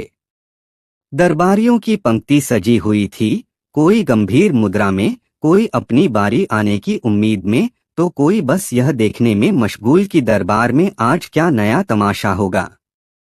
बादशाह का मूड आज बड़ा अच्छा था। उन्होंने मुस्कराते हुए कहा, बीरबल, आज दरबार बड़ा नीरस लग रहा है। हर रोज शिकायतें आती हैं, किसी का खेत छीन लिया गया, किसी की दुकान उजड़ गई, कोई पड़ोसी से झगड़ा कर रहा है। सब सुन सुनकर मैं ऊब गया हूं। क्यों न आज कोई मजेदार मामला आए। बीरबल मुस्कराए, जहां हुजूर बैठे हों वहां नीरसता टिक ही कैसे सकती है। देखिएगा, आज कुछ ऐसा होगा कि आप भी हंसेंगे और पूरा दरबार भी। अकबर ने हल्की सी हंसी छोड़ी, लेकिन तभी नक्कार खाना गूंजा। पहरेदार ने सूचना दी, जहांपना, एक अजीबोगरीब फरियादी बाहर खड़ा है। कहता है कि उसके पड़ोसी ने उसकी हंसी चुरा ली है। दरबार में ठहाका गूंजा। किसी ने कहा, अरे, हंसी भी चोरी होती है? दूसरा बोला, अब तो लोग सांसों का भी मुकदमा ले आएंगे। अकबर ने ताली बजाई, चुप रहो। दरबार में आए हर फरियादी को सुनवाई का हक है। बुलाओ उस बेचारे को। अजीब शिकायत। दरबार में एक दुबला पतला आदमी आया। चेहरे पर गहरी झुर्रियां, आंखों में बेचैनी और होंठ ऐसे जैसे बरसों से मुस्कराए ही न हो। उसने झुककर सलाम किया और बोला, जहां पनाह, मेरा नाम है लालाराम। मेरा पड़ोसी मेरी हंसी चुरा ले गया है। पहले मैं खूब हंसता था, चौपाल पर चुटकुले सुनाता था और पूरा गांव गूंज उठता था। पर अब जैसे ही मैं हंसने की कोशिश करता हूं, गला सूख जाता है, आवाज ही नहीं निकलती। दूसरी ओर मेरा पड़ोसी बिन बात के खिलखिलाता फिरता है। हुजूर, मेरी हंसी उसी ने चुराई है। पूरा दरबार फिर ठहाकों से गूंज उठा। अकबर ने गंभीर चेहरा बनाते हुए कहा, ये दरबार है, तमाशा नहीं। मामला अनोखा है, लेकिन सुनवाई होगी। फिर बोले, उस पड़ोसी को भी बुलाया जाए। पड़ोसी का पक्ष। थोड़ी देर में एक मोटा ताजा आदमी आया। आते ही उसने इतना जोरदार ठहाका लगाया कि दरबार की दीवारें हिल गईं। हा हा हा, सलाम हो हुजूर। अकबर ने भौं सिकोड़कर कहा, तुम्हारा नाम? हुजूर, मेरा नाम है हरखूलाल, गांव का सबसे हंसमुख आदमी। लालाराम ने उंगली उठाई, यही है अपराधी। देखिए हुजूर, मेरी हंसी भी इसी के गले से निकल रही है। दरबार में और जोर का ठहाका पड़ा। पहला मोड़, अकबर की जिज्ञासा। अकबर ने कुर्सी पर पीछे झुककर कहा, तो ये मामला है हंसी चोरी का। दरबार में ऐसा पहला मुकदमा आया है। बीरबल, तुम बताओ, हंसी चोरी होती है क्या? बीरबल ने विनम्रता से कहा, जहां पनाह, चोरी तो हर वो चीज है जिसे बिना अनुमति छीन लिया जाए, चाहे वो अनाज हो, दौलत हो या किसी का सुख चैन। पर यहाँ मामला थोड़ा गूढ़ है। हंसी दिखती नहीं, पकड़ी नहीं जाती, फिर भी ये जनाब कह रहे हैं कि उनकी हंसी चोरी हो गई है। मुझे लगता है कि यह दरबार का पहला मजाकिया मुकदमा है।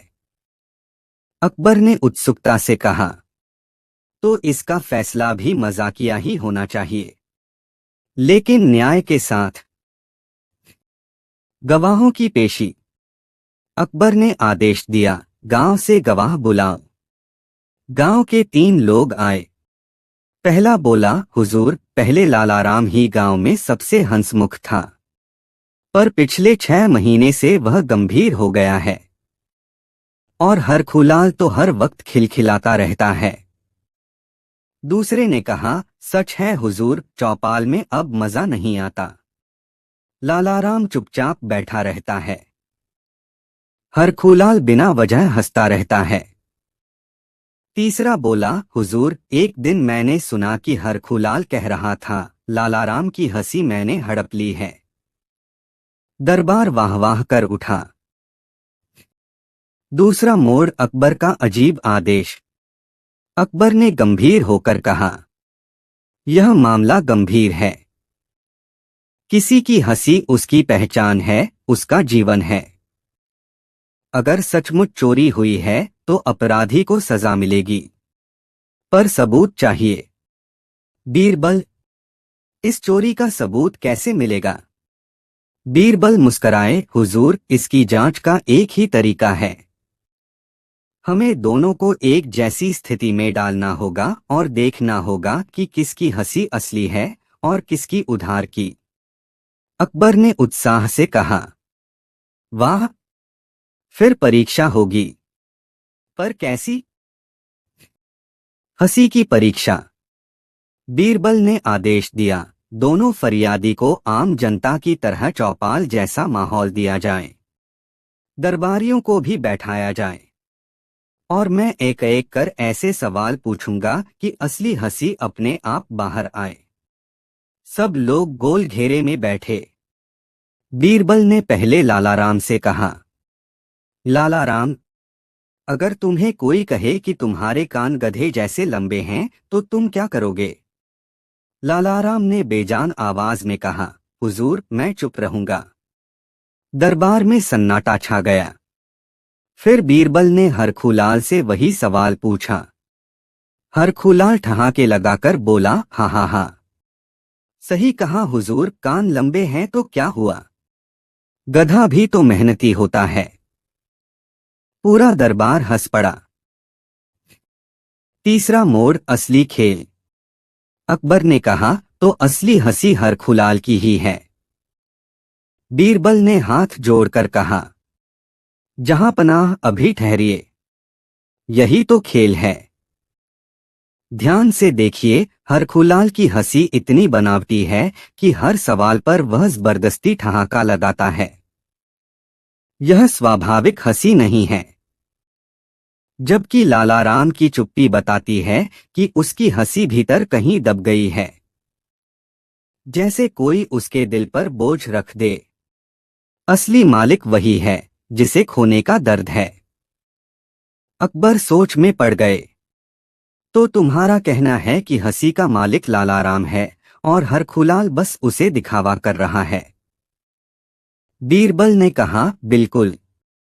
हंसी चोरी नहीं होती, लेकिन कोई उसका दिखावा कर सकता है, और दिखावा अक्सर ज्यादा शोरगुल करता है। चौथा मोड़, व्यंग्य भरा फैसला। अकबर ने दरबारियों को देखा और कहा, तो यह मुकदमा साबित करता है कि हंसी सबसे बड़ी दौलत है। लालाराम की असली हंसी उसके भीतर है, पर दब गई है, और हरखुलाल उसका मजाक बना रहा है। इसीलिए फैसला ये है, हरखुलाल, तुम पर 500 सिक्कों का जुर्माना लगाया जाता है, जो गांव की चौपाल पर हंसी मजाक के लिए खर्च होंगे। और लालाराम, तुम्हें हुक्म दिया जाता है कि रोज शाम को चौपाल पर एक चुटकुला सुनाओ ताकि तुम्हारी असली हंसी वापस आ सके। पूरा दरबार गूंज उठा, जहां पनाह की जय हो। अंतिम मोड़, बीरबल का व्यंग्य। मुकदमे के बाद अकबर ने बीरबल से हंसते हुए कहा, बीरबल, ये तो सचमुच दरबार का पहला मजाकिया मुकदमा था। पर एक बात बताओ, क्या तुमने कभी अपनी हंसी किसी को उधार दी है? बीरबल ने शरारत से मुस्कराते हुए कहा, हुजूर, मैंने तो पूरी जिंदगी अपनी हंसी आपको उधार दी है, क्योंकि दरबार में आपके अजीबोगरीब फैसले ही तो मुझे रोज हंसाते हैं। पूरा दरबार ठहाकों से गूंज उठा। उस दिन से यह मुकदमा पूरे साम्राज्य में मशहूर हो गया। लोग कहते, अकबर के दरबार में तो हंसी का भी मुकदमा होता है। और सचमुच उस मुकदमे ने सबको यह सिखाया कि हंसी किसी की निजी संपत्ति नहीं, बल्कि बांटने से बढ़ती है। और कहते हैं, उस मजाकिया मुकदमे के बाद अकबर ने एक नया आदेश दिया। अब हर हफ्ते दरबार में कम से कम एक ऐसा मामला सुना जाएगा जिससे दरबार में हंसी भी गूंजे और इंसाफ भी हो। अगली नई कहानी, बीरबल और खामोशी बेचने वाला फकीर। एक दिन की बात है। बादशाह अकबर का दरबार रोज की तरह सजा था। दरबारी अपनी अपनी जगह पर बैठे उपसी रहे थे। तभी पहरेदार ने आकर सूचना दी, जहां पनाह, एक फकीर दरबार के बाहर खड़ा है। कहता है कि वह खामोशी बेचता है और उसे बादशाह को ही खरीदना चाहिए। अकबर ने हैरानी से कहा, खामोशी बेचता है? अरे वाह, इसे तो अंदर बुलाओ, आज कुछ मजेदार तमाशा देखने को मिलेगा। दरबारियों में खुसर पुसर शुरू हो गई। खामोशी कोई बेचने की चीज है? ये तो पागल मालूम होता है। थोड़ी देर बाद फकीर अंदर आया। साधारण कपड़े, लंबी दाढ़ी और हाथ में एक छोटा सा थैला। उसने झुककर सलाम किया और बड़े आत्मविश्वास से बोला, जहां पनाह, मैं खामोशी बेचता हूं। जो चाहे खरीद सकता है, मगर आपकी इजाजत से। और सबसे पहले इसे खरीदने का हक आपका है। अकबर ने हंसते हुए कहा, वाह, ये तो अनोखी दुकान है। तो बताओ, तुम्हारी खामोशी कितने की है?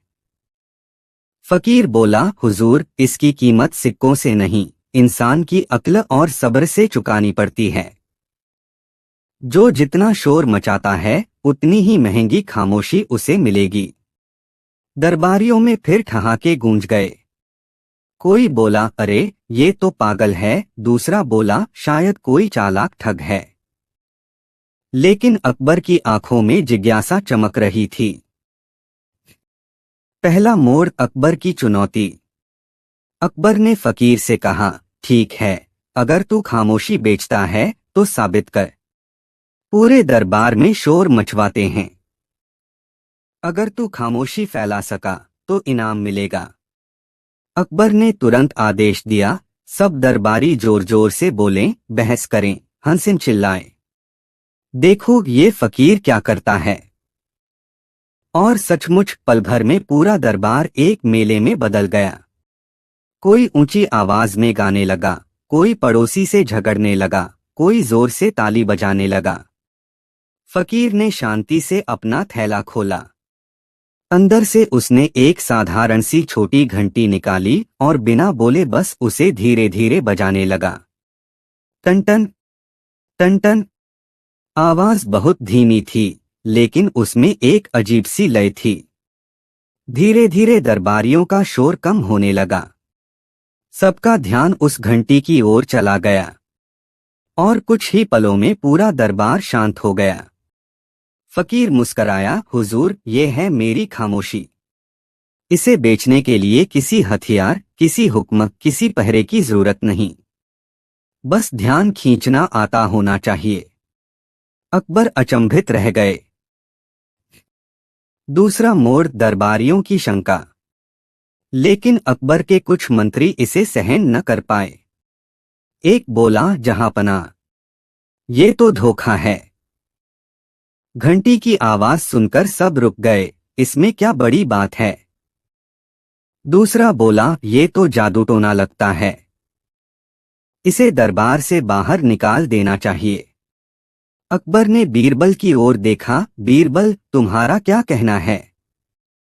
बीरबल मुस्कराए, जहांपनाह, ये कोई जादू नहीं, ये तो इंसान की फितरत है।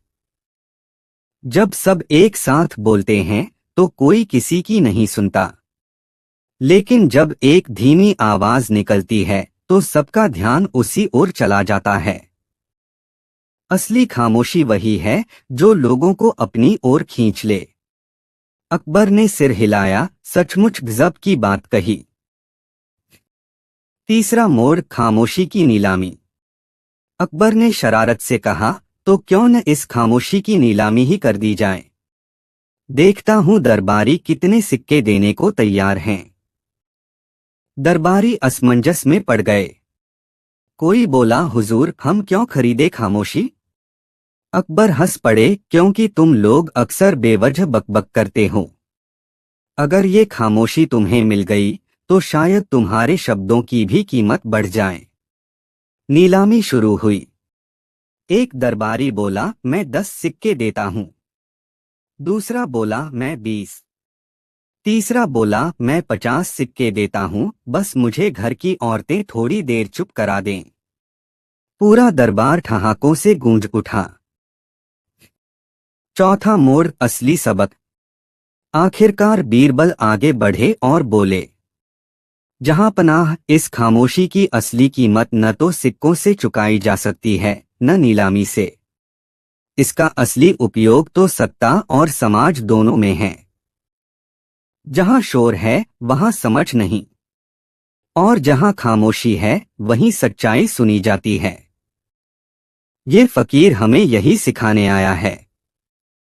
अकबर ने गंभीर होकर कहा, तो फैसला ये है कि इस फकीर को शाही खजाने से 100 सोने के सिक्के इनाम दिए जाएं। और दरबार में आदेश है कि हर चर्चा में पहले 2 पल की खामोशी रखी जाएगी, ताकि कोई भी बेकार की बकबक न कर सके। फकीर ने झुककर सलाम किया और धीरे धीरे दरबार से चला गया। अंत का व्यंग्य। उसके जाते ही अकबर ने मुस्कराकर बीरबल से कहा, बीरबल, ये फकीर तो बड़ा चालाक निकला। खामोशी बेचकर सोने के 100 सिक्के कमा ले गया। बीरबल ने हंसते हुए कहा, हुजूर, सिक्के तो आपने दिए हैं, लेकिन असली मुनाफा दरबार को हुआ है। अब दरबारियों को भी समझ आ गया होगा कि बेवजह बोलने से बेहतर है चुप रहना।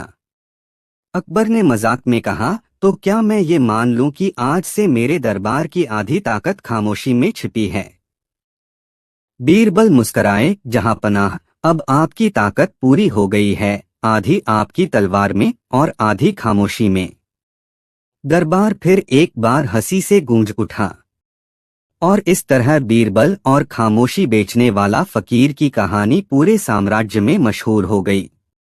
लोग कहते, अकबर के दरबार में तो खामोशी भी बिकती है। अगली नई कहानी, बीरबल और दरबार का तराजू सवाल। एक बार की बात है, फतेहपुर सीकरी का बादशाह अकबर अपने पूरे वैभव के साथ दरबार में विराजमान था। दरबारी अपनी अपनी जगह पर बैठे थे, किसी की नजर बादशाह पर, किसी की बीरबल पर, और किसी की बस इस चिंता में कि आज किसकी खिंचाई होगी। उस दिन दरबार में एक अजीब सा माहौल था, क्योंकि अकबर ने घोषणा की थी कि आज वह एक नया और अनोखा सवाल दरबारियों से पूछेंगे। अकबर ने शाही सिंहासन पर बैठते ही गंभीर स्वर में कहा, आज मैं एक ऐसा सवाल रखूंगा जिसका जवाब आसान नहीं होगा, और जो इसका उत्तर देगा उसे मैं 1000 अशर्फिया इनाम में दूंगा। दरबारी उत्साहित हो उठे। सभी सोचने लगे, क्या सवाल होगा? राजनीति से जुड़ा, युद्धकला से, या खगोल गणित से? अकबर ने कहा, सवाल ये है, इस दरबार का सबसे सही तराजू कौन सा है? दरबार में सन्नाटा छा गया। पहला मोड़, दरबारियों की उलझन। एक दरबारी ने धीरे से कहा, हुजूर, सबसे सही तराजू तो वही है जो राजभंडार में रखा है। वहां रोज सोना चांदी तोला जाता है। अकबर ने सिर हिलाया, गलत। वो तराजू सिर्फ धातु और सिक्के तौलता है। मेरा सवाल है, इस दरबार में कौन सा तराजू सबसे सच्चा है, जो हर चीज का न्याय कर सके? अब दरबारी और उलझ गए। कोई बोला, जहां पनाह, तराजू तो दरबान की आंखें हैं, वही सबको देखती हैं। दूसरा बोला, हुजूर, असली तराजू तो आपका सिंहासन है, उस पर बैठकर आप न्याय करते हैं। अकबर मुस्कराते हुए बोला, ये सब आधे अधूरे उत्तर हैं। मुझे ऐसा जवाब चाहिए जो इस सवाल को सदा के लिए खत्म कर दे। अब सबकी नजर बीरबल पर गई। बीरबल की चालाकी। अकबर ने बीरबल से कहा, तो बोलो बीरबल, इस दरबार का सबसे सच्चा तराजू कौन सा है? बीरबल ने बिना घबराए मुस्कराकर कहा, जहां पनाह, अगर इजाजत हो तो मैं इस सवाल का उत्तर कल दूंगा, लेकिन उसके लिए पूरे दरबार को मेरे साथ एक प्रयोग करना होगा। अकबर को मजा आया। उन्होंने हामी भर दी। दूसरा मोड़, अजीब परीक्षा।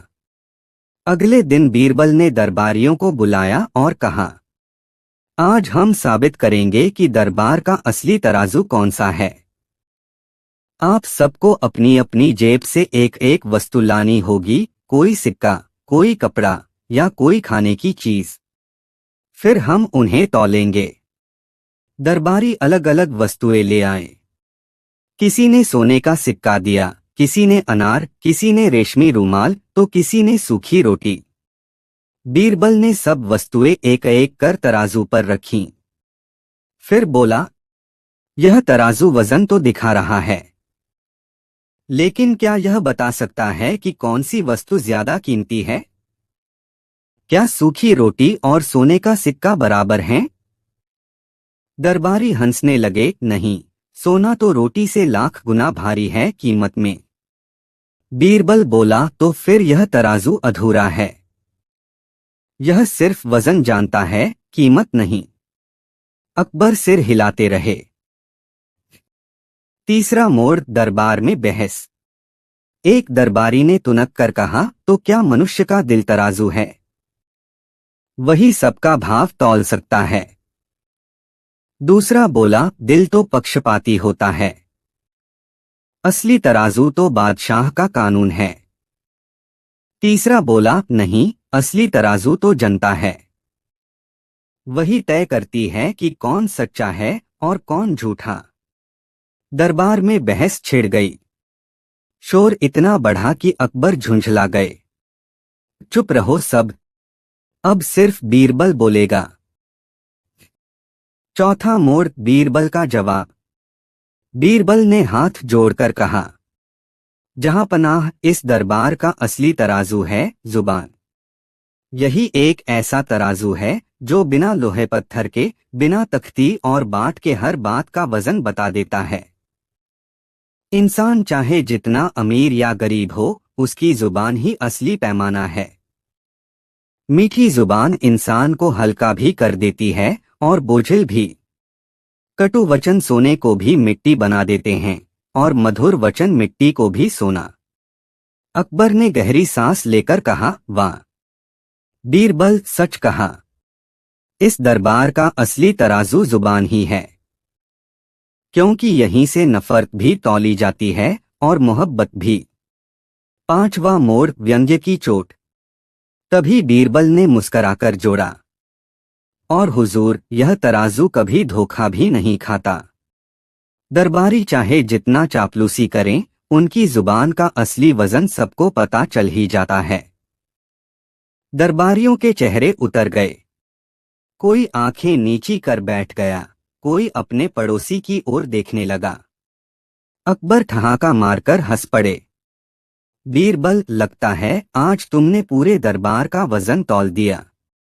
अकबर ने घोषणा की, आज से इस दरबार का सबसे सही तराजू हमारी नजरों में वही होगा जो इंसान की जुबान को तौल सके।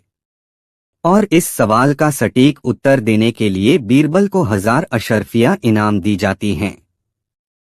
बीरबल ने झुककर सलाम किया और धीरे से बोला, जहां पनाह, असली इनाम तो मुझे तब मिलेगा जब दरबार के हर दरबारी अपनी जुबान का इस्तेमाल सोच समझकर करेंगे।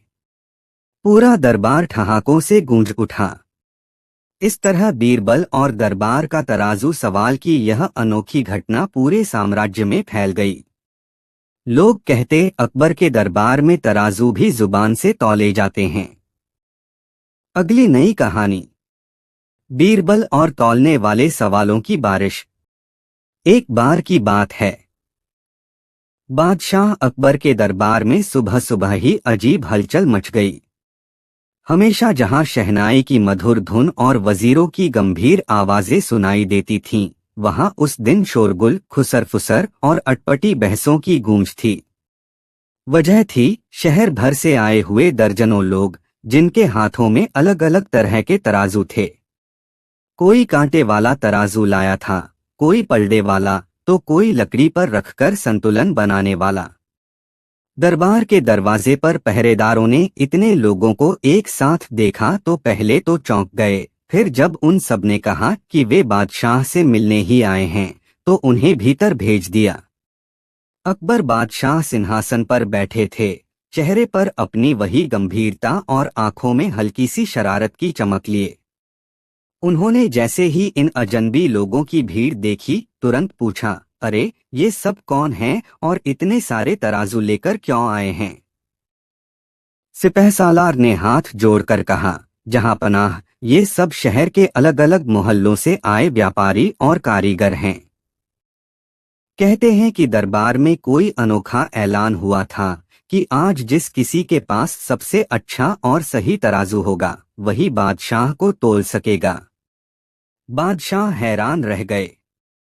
उन्होंने ऊंची आवाज में कहा, ये किसने फैलाया कि मैं खुद को किसी तराजू पर तौलने दूंगा? दरबार में फुसफुसाहट गूंजी। कई निगाहें धीरे धीरे घूमकर बीरबल की तरफ टिक गईं। बीरबल बड़ी मासूमियत से दाढ़ी सहलाते हुए बैठे थे, जैसे उन्हें इस बात से कोई लेना देना ही न हो। अकबर ने सीधे पूछा, बीरबल, क्या ये तुम्हारी ही कोई चाल है? बीरबल मुस्कुराए और बोले, जहां पनाह, मैंने तो सिर्फ इतना कहा था कि न्याय का असली तराजू वही है जो सही बात को सही वक्त पर तौल सके। अब लोग अपनी अपनी समझ से तराजू लेकर चले आए, इसमें मेरा क्या दोष। दरबार ठहाकों से गूंज उठा। अकबर ने भौहें चढ़ाई, ठीक है, लेकिन अब जबकि ये सब लोग यहाँ आ ही गए हैं तो क्यों न कुछ खेलत माशा हो जाए। देखते हैं कौन सा तराजू असली है और कौन सा नकली। फिर अकबर ने सबको चुनौती दी, आज दरबार में तराजू की ही परख होगी। लेकिन तराजू में सिर्फ अनाज या सोना चांदी नहीं तौला जाएगा, आज इसमें सवाल और जवाब तौले जाएंगे। लोगों की आंखें फटी रह गईं। सवालों को तराजू में कैसे तौला जा सकता है। लेकिन बीरबल के चेहरे पर हल्की सी मुस्कान थी। सबसे पहले एक व्यापारी आगे आया। उसने कहा, जहां पनाह, मेरा तराजू इतना सही है कि जिस पर मैं धूल भी रख दूं वह बराबरी से तौल देता है। अकबर ने उसकी बात सुनी और फिर इशारा किया, अच्छा, इसमें ये सवाल रखो, सच्चाई और झूठ में कौन भारी है। व्यापारी हक्का बक्का रह गया। उसने हकलाते हुए कहा, हुजूर, ये सवाल तो तौला ही नहीं जा सकता। बादशाह ने हंसते हुए कहा, तो तुम्हारा तराजू अधूरा है। हटो, अगला आओ। दूसरा आदमी आगे आया। वह एक लोहार था। उसने कहा, मेरे तराजू से तो लोहे और इस्पात की सबसे बारीक नाप हो सकती है। अकबर ने तुरंत कहा, ठीक है, इसमें ये सवाल रखो, इंसान की जिंदगी लंबी होना जरूरी है या अच्छी होना। लोहार पसीने पसीने हो गया। उसने पलड़े में लोहे के टुकड़े डाले, इधर उधर देखा पर जवाब न दे सका। वह चुपचाप पीछे हट गया। अब तीसरा आदमी आया। वह एक बूढ़ा बुनकर था। उसने कहा, जहां पनाह, मेरा तराजू दिल से भी हल्की चीज तौल सकता है। अकबर ने कहा, तो इसमें रखो, ये सवाल, प्यार भारी होता है या नफरत। बुनकर बहुत देर सोचता रहा। उसने पलड़ों में रुई और पत्थर डालने की कोशिश की, लेकिन फिर बोला, जहां पनाह, ये सवाल मेरे बस का नहीं। पूरा दरबार हैरानी और हंसी से भर उठा। आखिरकार अकबर ने कहा, अब मैं जानना चाहता हूँ, क्या इस दरबार में कोई ऐसा तराजू है जो सचमुच सवालों को तौल सके। सभी की निगाहें अपने आप बीरबल पर टिक गईं। बीरबल उठे और बोले, जहां पनाह, असली तराजू लोहे या लकड़ी का नहीं होता। असली तराजू इंसान की समझ और उसकी नीयत होती है, और वह तराजू हर किसी के दिल में छिपा होता है। अकबर ने मुस्कुराकर कहा, तो ठीक है बीरबल, आज मैं तुम्हें ही तराजू मानता हूं। अब तुम्हें मेरे सवाल तौलने होंगे। दरबार सजग हो उठा। अकबर ने पहला सवाल दागा, बीरबल, बताओ, मेरे लिए क्या ज्यादा भारी है, मेरा ताज या मेरी प्रजा का विश्वास। बीरबल ने बिना देर किए जवाब दिया, जहां पनाह, ताज तो सिर्फ सोने और जवाहरात का होता है जो वक्त आने पर किसी और के सिर पर जा सकता है। लेकिन प्रजा का विश्वास ऐसा खजाना है जो अगर टूट जाए तो उसे जोड़ना मुश्किल है। इसलिए प्रजा का विश्वास कहीं ज्यादा भारी है। दरबार तालियों और प्रशंसा से गूंज उठा। अकबर ने दूसरा सवाल किया, बताओ, किसका बोझ ज्यादा भारी है, राजा का या गरीब का।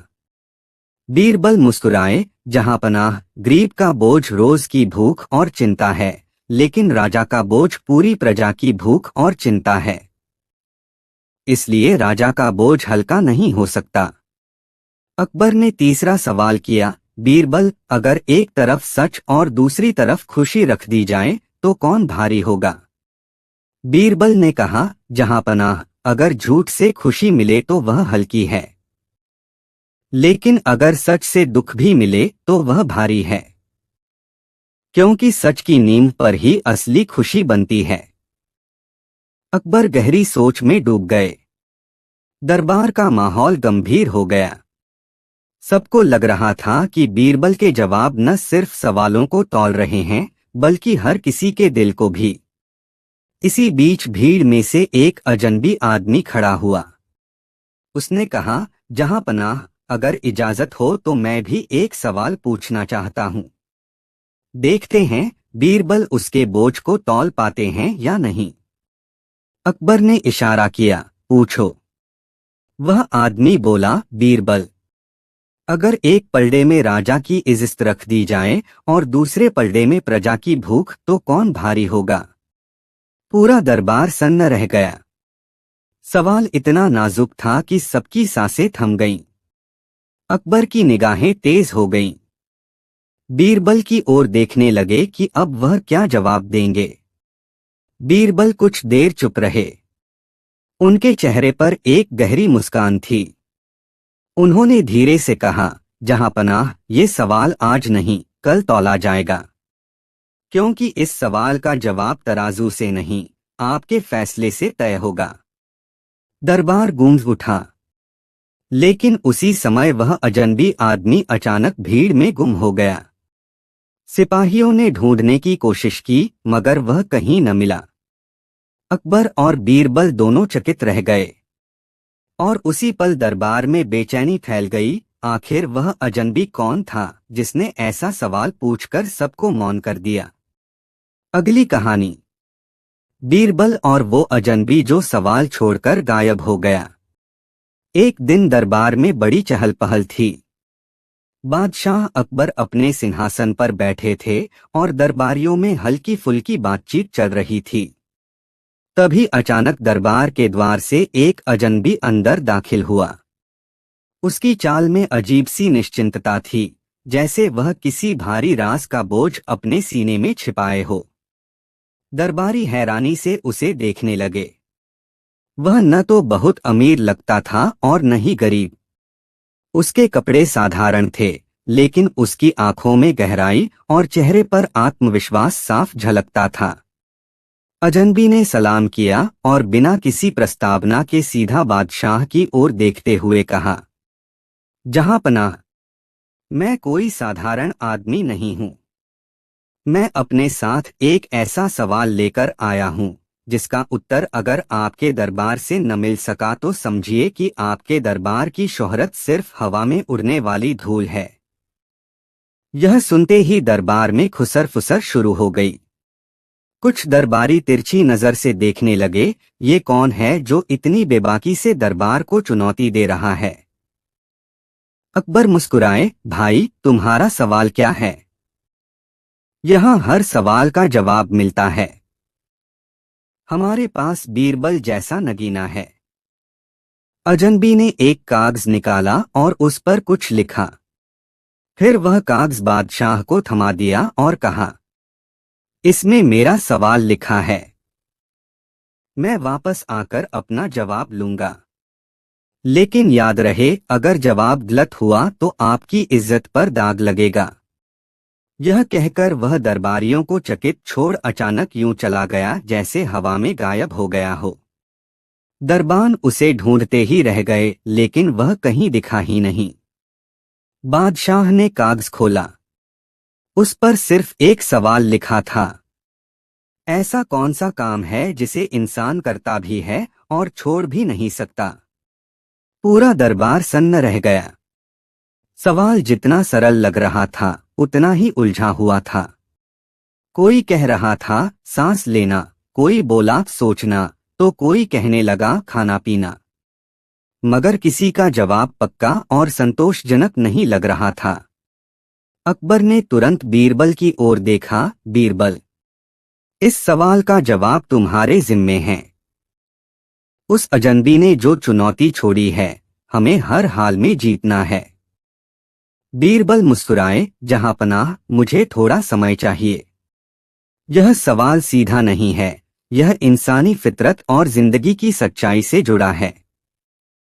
इसका जवाब जल्दबाजी में नहीं दिया जा सकता। बादशाह ने अनुमति दे दी। कई दिनों तक बीरबल इस सवाल पर सोचते रहे। वह आम लोगों के बीच गए, किसानों, मजदूरों, व्यापारियों, साधुओं से बातें की। उन्होंने देखा कि हर इंसान अपनी अपनी दुनिया में एक काम में बंधा है, कोई चाह कर भी उस काम को छोड़ नहीं सकता। मगर उस एक काम की पहचान करना आसान नहीं था। आखिरकार एक दिन बीरबल दरबार में लौटे और अकबर से बोले, जहां पनाह, उस अजनबी का सवाल असल में जिंदगी की गहराई से जुड़ा है। जवाब है, इंसान अपनी आदतें करता भी है और छोड़ भी नहीं सकता। पूरा दरबार चौंक उठा। बीरबल ने आगे कहा, हर इंसान की कोई न कोई आदत होती है, कुछ अच्छी कुछ बुरी। वह काम चाहे छोटा हो या बड़ा, वह उसे बार बार करता है, और जब छोड़ने की कोशिश करता है तब भी वह किसी न किसी रूप में उसका पीछा करता रहता है। आदतें ही वह काम हैं जिन्हें इंसान करता भी है और छोड़ भी नहीं सकता। दरबारियों ने तालियां बजा दी। बादशाह अकबर गदगद हो उठे, वाह बीरबल, तुमने एक बार फिर दरबार की लाज रख ली। लेकिन तभी दरबार के दरवाजे पर वही अजनबी दोबारा दिखाई दिया। उसके चेहरे पर रहस्यमयी मुस्कान थी। उसने बीरबल का जवाब सुना, फिर धीरे से बोला, बीरबल, तुम्हारा जवाब गलत नहीं है, लेकिन अधूरा है। इतना कहकर वह एक और पर्ची बीरबल के हाथ में थमा गया और बिना एक पल रुके वहां से फिर से गायब हो गया। पर्ची पर लिखा था, अगर आदत ही जवाब है तो बताओ इंसान की वो सबसे बड़ी आदत कौन सी है जो उसकी सारी जिंदगी को दिशा देती है। दरबार फिर से गहरे सवालों के भंवर में फंस गया। अगली नई कहानी, बीरबल और नाक कटवाने की चुनौती। एक बार बादशाह अकबर के दरबार में एक बहुत ही अजीबोगरीब व्यक्ति आया। उसकी शक्ल सूरत तो बिल्कुल साधारण थी, लेकिन उसकी चाल, उसका बोलने का अंदाज और उसके चेहरे पर बसा हुआ आत्मविश्वास दरबारियों को हैरान कर गया। उसने किसी से इजाजत भी नहीं मांगी और सीधा तख्त-ए-शाही के सामने जा खड़ा हुआ। बादशाह अकबर ने उसे गौर से देखा और मुस्कुराते हुए पूछा, कौन हो तुम और बिना अनुमति दरबार में क्यों चले आए? उस आदमी ने बड़ी बेपरवाही से जवाब दिया, जहां पनाह, मेरा नाम गंगाराम है। मैं दूरदराज के गांव से आया हूं और मैं आपके दरबार में इसलिए आया हूं क्योंकि मैंने सुना है कि यहाँ एक से बढ़कर एक बुद्धिमान और चालाक लोग हैं। लेकिन मुझे यकीन है कि मेरी चुनौती का जवाब यहाँ कोई नहीं दे पाएगा। दरबारियों ने ठहाका लगाया। उनमें से एक बोला, अरे ओ गांव के देहाती, तुम क्या चुनौती दोगे जो हम दरबार के विद्वान और ज्ञानी लोग हल न कर पाए? गंगाराम ने उनकी बातों को अनसुना करते हुए कहा, मेरी चुनौती आसान भी है और असंभव भी। जो इसे जीत जाएगा उसका नाम हमेशा के लिए अमर हो जाएगा, और जो हार जाएगा उसकी नाक काट दी जाएगी। दरबार एकदम सन्नाटे में डूब गया। किसी ने सोचा भी न था कि कोई व्यक्ति बादशाह के दरबार में आकर इतनी निर्भीकता से नाक कटवाने जैसी अजीब शर्त रख देगा। अकबर ने गंभीर स्वर में कहा, ये कैसी चुनौती है? जरा विस्तार से समझाओ। गंगाराम ने कहा, जहां पनाह, मैं एक सवाल पूछूंगा। उस सवाल का जवाब सिर्फ वही दे सकेगा जिसके पास दिमाग और हिम्मत दोनों हो। अगर कोई सही जवाब देगा तो मैं अपनी जिंदगी भर उसका गुलाम रहूंगा, लेकिन अगर कोई हार गया तो उसे अपनी नाक कटवानी होगी। और अगर दरबार में कोई तैयार नहीं हुआ तो इसका मतलब होगा कि यहाँ का दरबार कायरों से भरा है। यह सुनकर सभी दरबारी भड़क गए। एक ने कहा, ये अपमानजनक बात है। दरबार में हमारी बहादुरी पर शक करना हमें मंजूर नहीं। दूसरे ने कहा, जहां पनाह, इस ढीठ आदमी को तुरंत जेल में डाल देना चाहिए। मगर अकबर मुस्कराए। उन्हें यह चुनौती सुनकर मजा आ गया था। उन्होंने गंगाराम से कहा, ठीक है, तुम्हारी चुनौती हमें मंजूर है। लेकिन शर्त यह होगी कि दरबार में सिर्फ एक व्यक्ति तुम्हारा सामना करेगा, बीरबल। गंगाराम ने हंसते हुए कहा, मुझे इसी की उम्मीद थी। सुना है कि बीरबल आपके सबसे चतुर और चालाक मंत्री हैं, लेकिन आज उनकी चालाकी भी धरी रह जाएगी। बीरबल चुपचाप बैठे थे। उन्होंने मुस्कुराकर कहा, जहां पनाह, मुझे मंजूर है। गंगाराम जी, अपना सवाल पेश कीजिए। गंगाराम ने अपनी आंखों में चमक भरते हुए कहा, मेरा सवाल है, इंसान की नाक की असली कीमत क्या है? और बताओ, अगर किसी की नाक न हो तो समाज में उसकी क्या हैसियत रह जाएगी? पूरा दरबार हैरानी में पड़ गया। यह सवाल सुनने में आसान लग रहा था, मगर जवाब देना बेहद कठिन था, क्योंकि नाक सिर्फ एक अंग नहीं, बल्कि सम्मान का प्रतीक भी मानी जाती है। दरबारी आपस में फुसफुसाने लगे। कोई कह रहा था, नाक से आदमी की शान होती है। कोई बोला, नाक के बिना इंसान का चेहरा अधूरा होता है। तो कोई कह रहा था, नाक का मतलब है इज्जत, नाक कटना मतलब अपमान। लेकिन गंगाराम ने सबको रोक दिया। ये सब घिसे पिटे जवाब हैं। मैं असली और गहरा जवाब चाहता हूं, जो ये बताए कि नाक की असली कीमत क्या है, वही विजेता होगा। बाकी सब हारे हुए माने जाएंगे। अब सबकी नजरें बीरबल पर टिक गईं। अकबर भी उत्सुक थे। बीरबल ने पहले मुस्कुराकर गंगाराम को देखा और फिर धीरे धीरे दरबार की ओर मुखातिब होकर बोले, नाक की कीमत वही जान सकता है जिसने अपनी नाक खोई हो। जो सम्मानित है, उसके लिए नाक की कीमत उसकी इज्जत है। जो भूखा है, उसके लिए नाक की कीमत उसकी सांस है। और जो चालाक है, उसके लिए नाक की कीमत उसका हथियार है। असली कीमत यह है कि इंसान की नाक उसके अहंकार और उसके अस्तित्व दोनों की रखवाली करती है। अगर नाक कट जाए तो न इज्जत बचती है, न अस्तित्व। इसलिए नाक की असली कीमत इंसान की पूरी जिंदगी के बराबर है। पूरा दरबार तालियों से गूंज उठा। हर कोई बीरबल के जवाब पर मंत्रमुग्ध हो गया। लेकिन गंगाराम चुपचाप खड़ा रहा। उसकी आंखों में गुस्सा और हैरानी दोनों झलक रहे थे। उसने अकबर से कहा, जहां पनाह, ये जवाब तो अच्छा है, लेकिन मुझे यकीन नहीं होता कि बीरबल इतने आसान से बच निकले। मैं एक और सवाल पूछूंगा। अगर बीरबल इसका भी जवाब दे पाए, तभी मैं हार मानूंगा। अकबर ने हंसकर कहा, ठीक है गंगाराम, तुम्हें एक और मौका मिलता है। पूछो अपना सवाल।